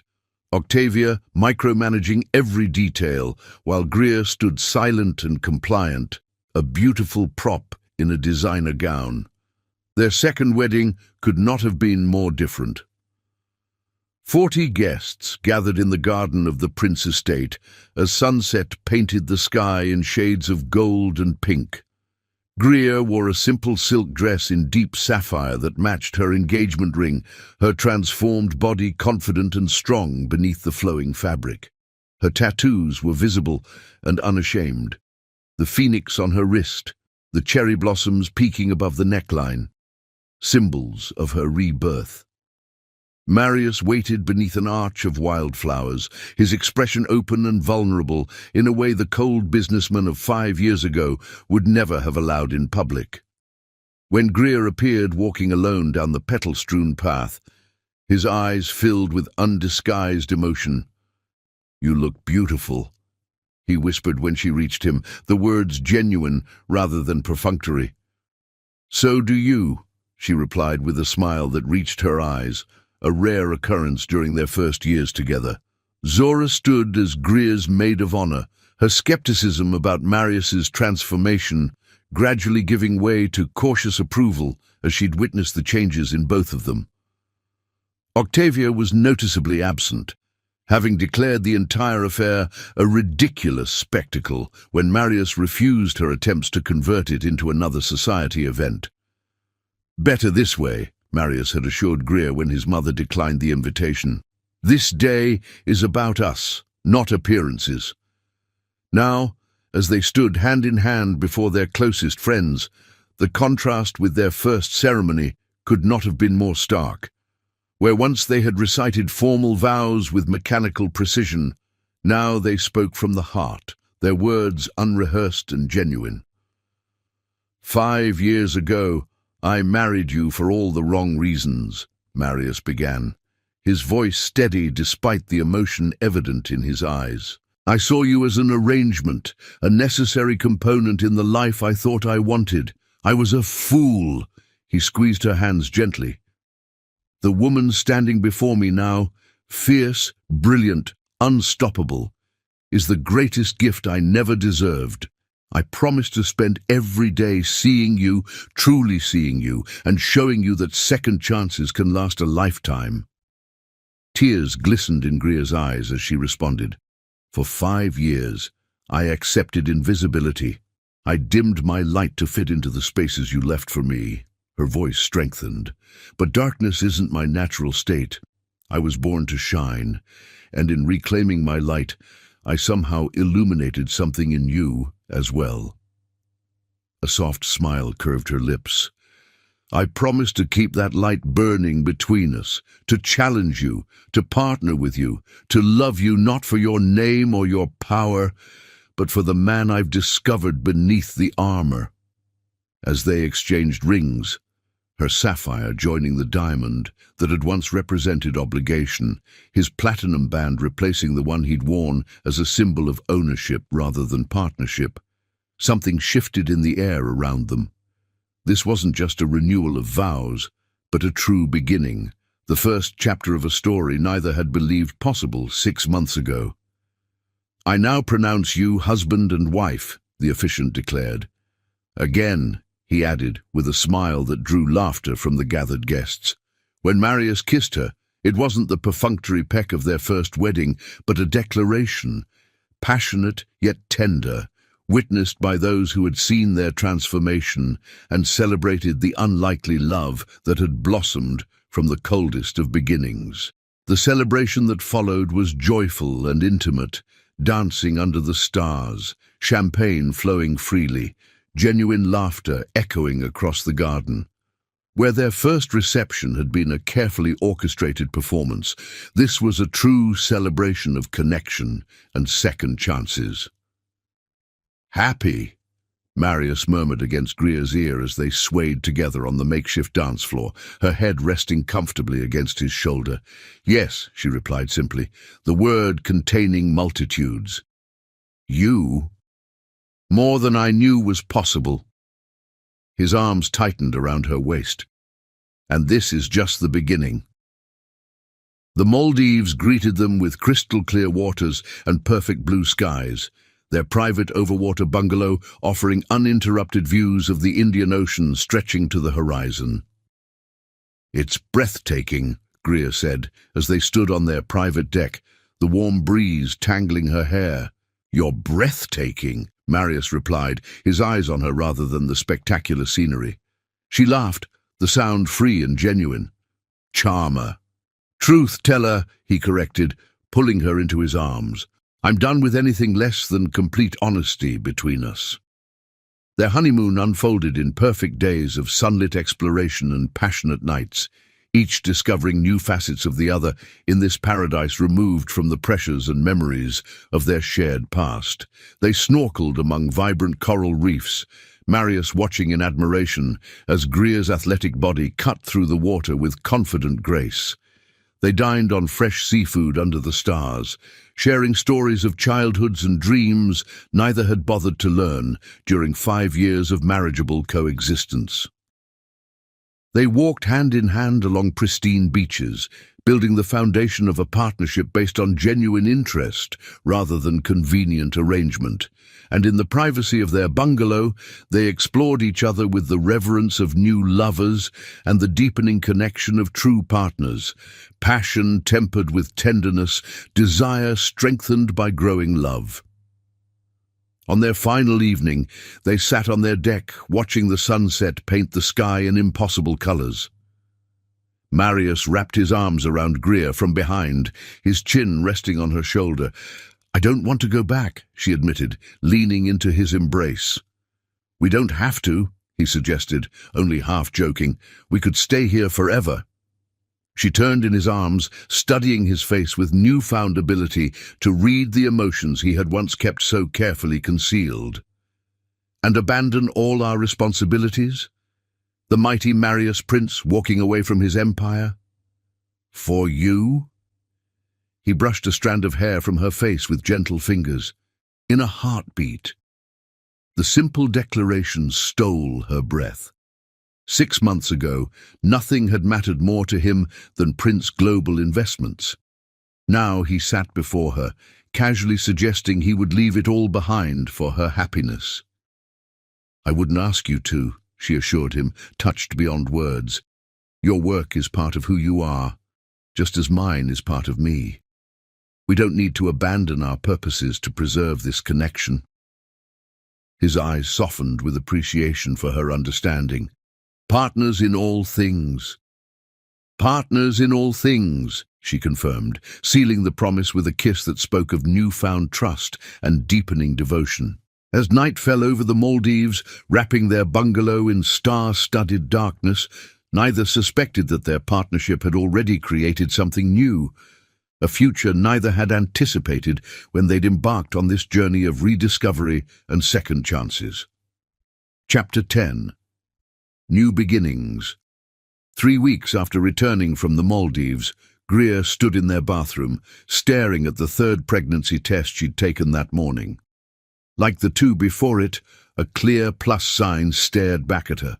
She pressed a hand to her stomach, still flat and toned from months of Dario's punishing workouts. Inside, apparently, new life was forming. A possibility she hadn't considered when she and Marius had reconnected so passionately. The sound of the shower shutting off startled her from her thoughts.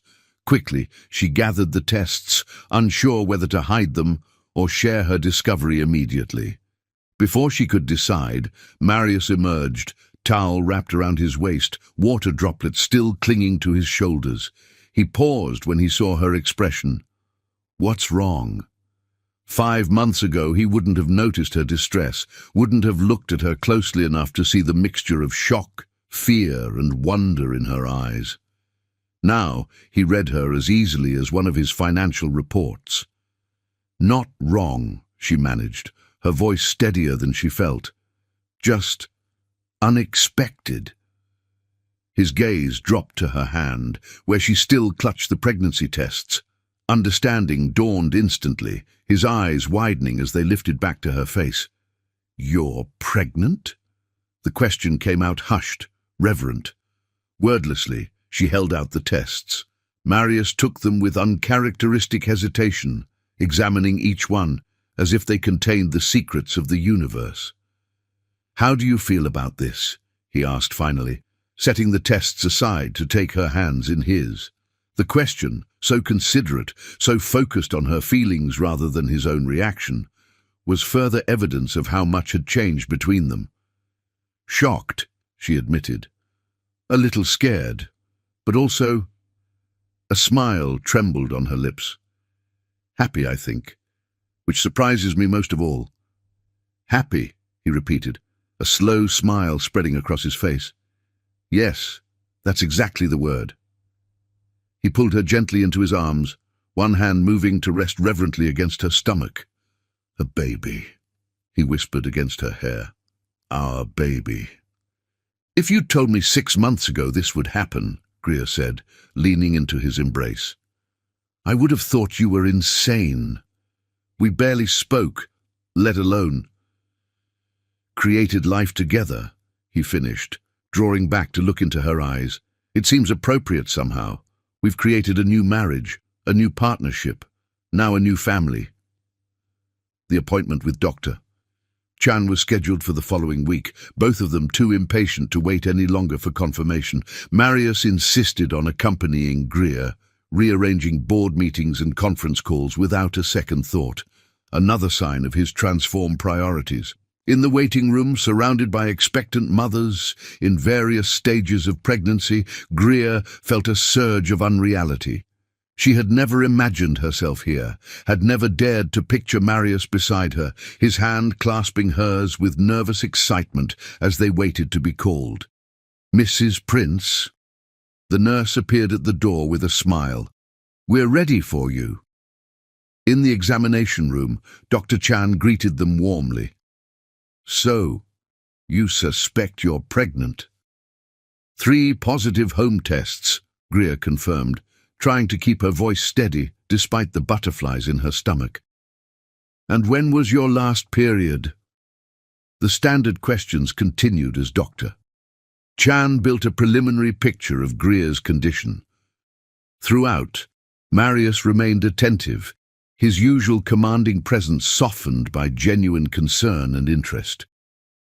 Let's confirm with blood work, Dr. Chan said finally, but given your symptoms and the positive home tests, I think it's safe to say congratulations are in order. Now let's take a look with the ultrasound. As Greer lay back on the examination table, Marius positioned himself beside her, his hand finding hers in a gesture that felt both novel and natural. The cool gel on her abdomen made her flinch slightly, drawing a sympathetic squeeze from his fingers. Dr. Chan moved the ultrasound wand with practiced precision, her eyes on the screen as grainy black and white images appeared. For a moment she was silent, concentration evident in her furrowed brow. Is something wrong?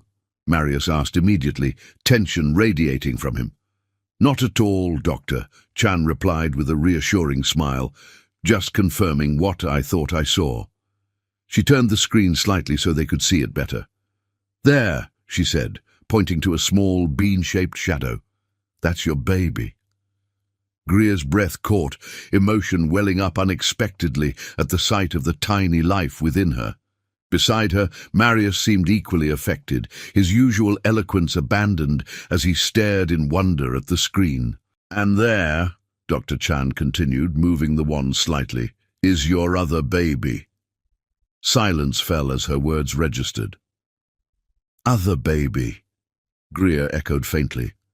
Dr. Chan nodded, her smile widening. Congratulations, Mr. and Mrs. Prince, you're having twins. Twins, Marius repeated, the word emerging as a whisper. 2 babies. 2 healthy babies from what I can see, Dr. Chan confirmed. It's early yet. You're approximately 8 weeks along, but both embryos appear to be developing normally. The drive home passed in dazed silence, both of them processing the unexpected news. Twins. Not 1 new life, but 2. A double blessing neither had anticipated. Are you overwhelmed? Marius asked as they entered the mansion, his concern evident in the gentle hand he placed at the small of her back. A little, Greer admitted, allowing herself to lean into his support. It's a lot to take in. But you're happy? The question held a vulnerability that still surprised her, coming from the man who had once seemed incapable of emotional uncertainty. She turned to face him fully, studying the face that had been a cold mask for 5 years and now revealed every nuance of hope and fear and love. "Yes," she said simply. "I'm happy. Are you?" Instead of answering immediately, Marius knelt before her, his hands coming to rest reverently on her still flat stomach. "Thank you," he whispered, pressing his forehead against her middle, "for giving me, giving us, a second chance, for not giving up despite 5 years of coldness, for helping me become someone capable of deserving this." Tears pricked at Greer's eyes, unexpected emotion overwhelming her usually composed demeanor. She threaded her fingers through his hair.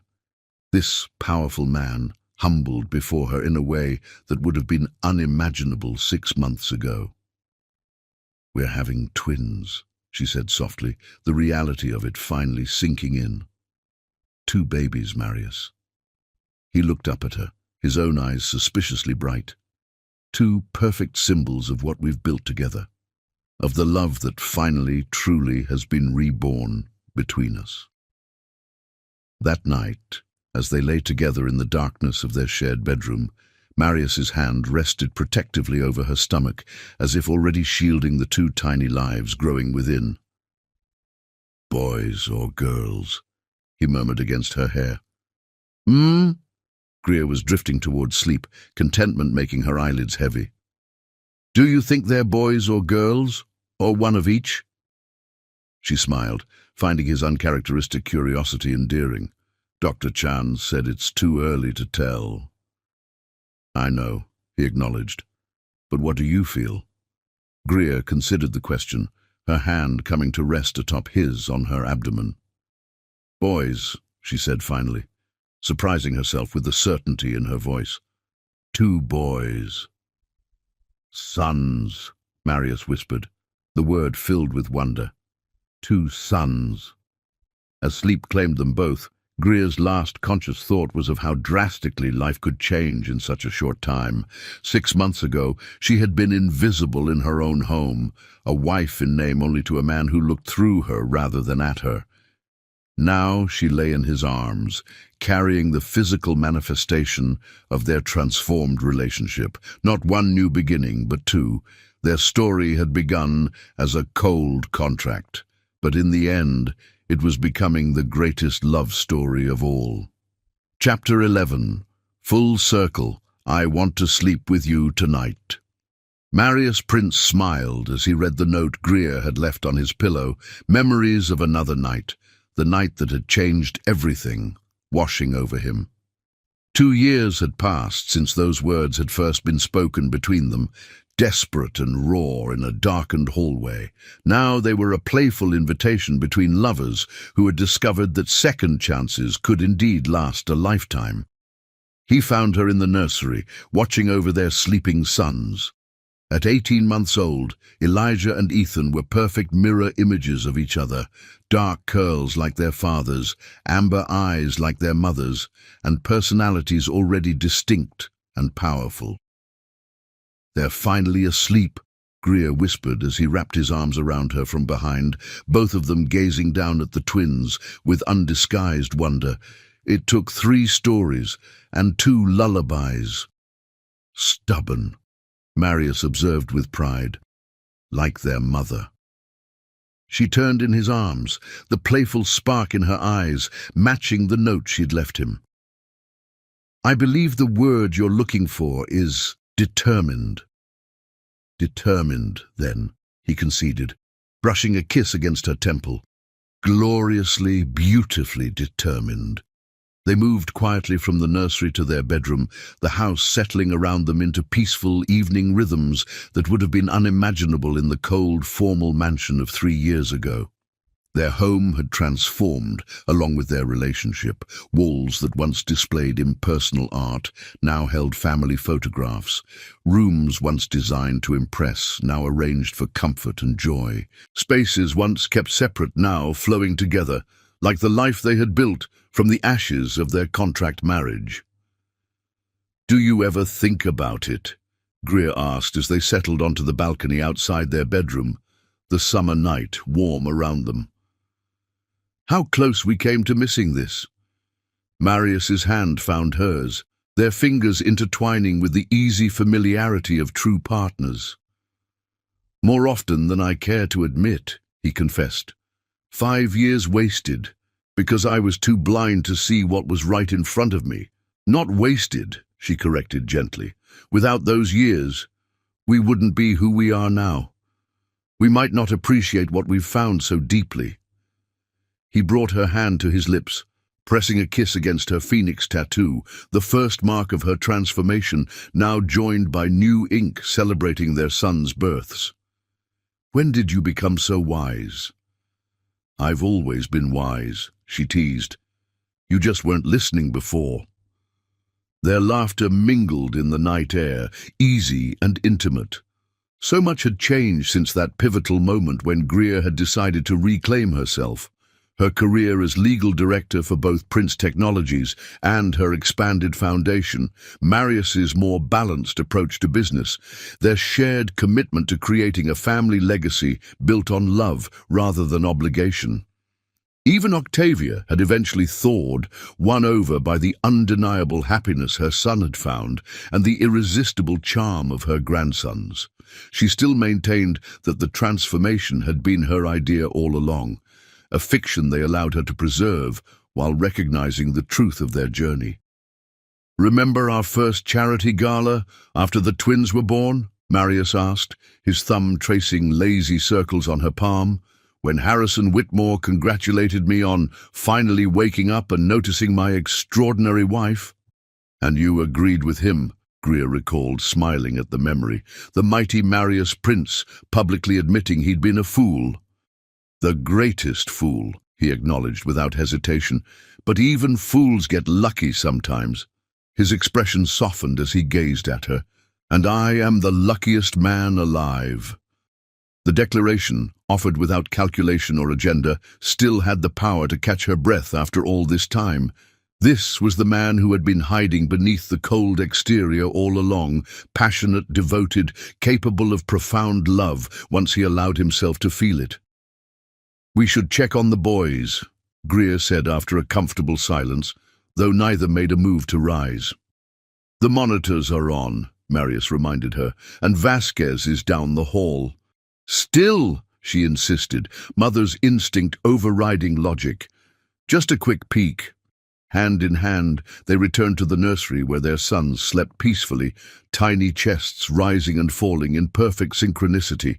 In sleep, Elijah and Ethan looked even more identical, though in waking hours their personalities were distinctly their own. Elijah methodical and observant like his father, Ethan vibrant and fearless like his mother. "Perfect," Marius whispered, his arm tightening around Greer's waist. "Absolutely perfect." Later, as they lay tangled together in the afterglow of passion, Greer traced the lines of her husband's face with gentle fingers. The sharp angles remained, but the coldness that had once defined him had long since melted away, replaced by warmth that still surprised those who had known him before. "I found something today," she said, reaching toward the nightstand. While going through old papers for the foundation audit, she handed him a faded envelope, watching as recognition dawned in his eyes. "My letter," he breathed, taking it with reverent hands, "from our first wedding day." The tradition, one of the few personal touches in their original ceremony, had been Greer's suggestion. Each had written a letter to the other, sealed and meant to be opened on their 5th anniversary. Given the state of their marriage at that milestone, the letters had remained forgotten until now. "I never opened mine," she admitted. "It seemed pointless at the time when we barely spoke to each other." And now?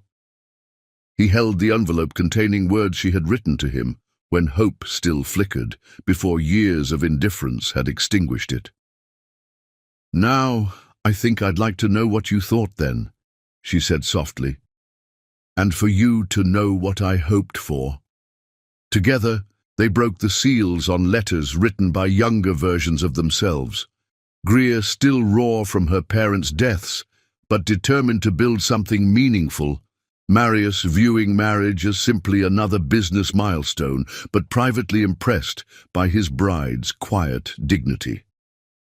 "I hope to be worthy of the strength I see in you," Greer read aloud from Marius's letter, emotion catching in her throat. "Though our beginning is unorthodox, perhaps we might find something genuine between us in time." Tears glistened in her eyes as she looked up at him. "You saw me, even then."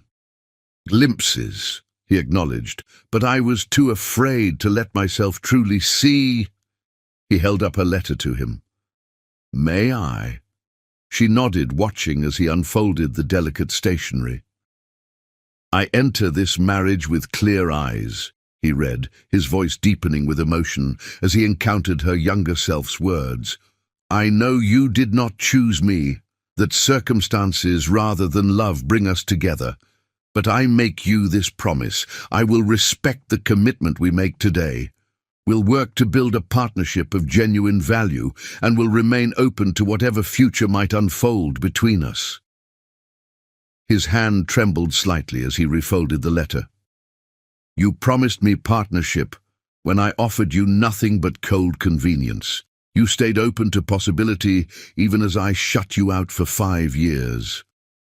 And here we are," she said simply, gesturing to encompass their shared bed, their sleeping children, the life they had built together. "Exactly where we were always meant to be, just taking a more complicated path to get here." As Marius gathered her close, his heartbeat steady beneath her cheek, Greer reflected on the journey that had brought them to this moment.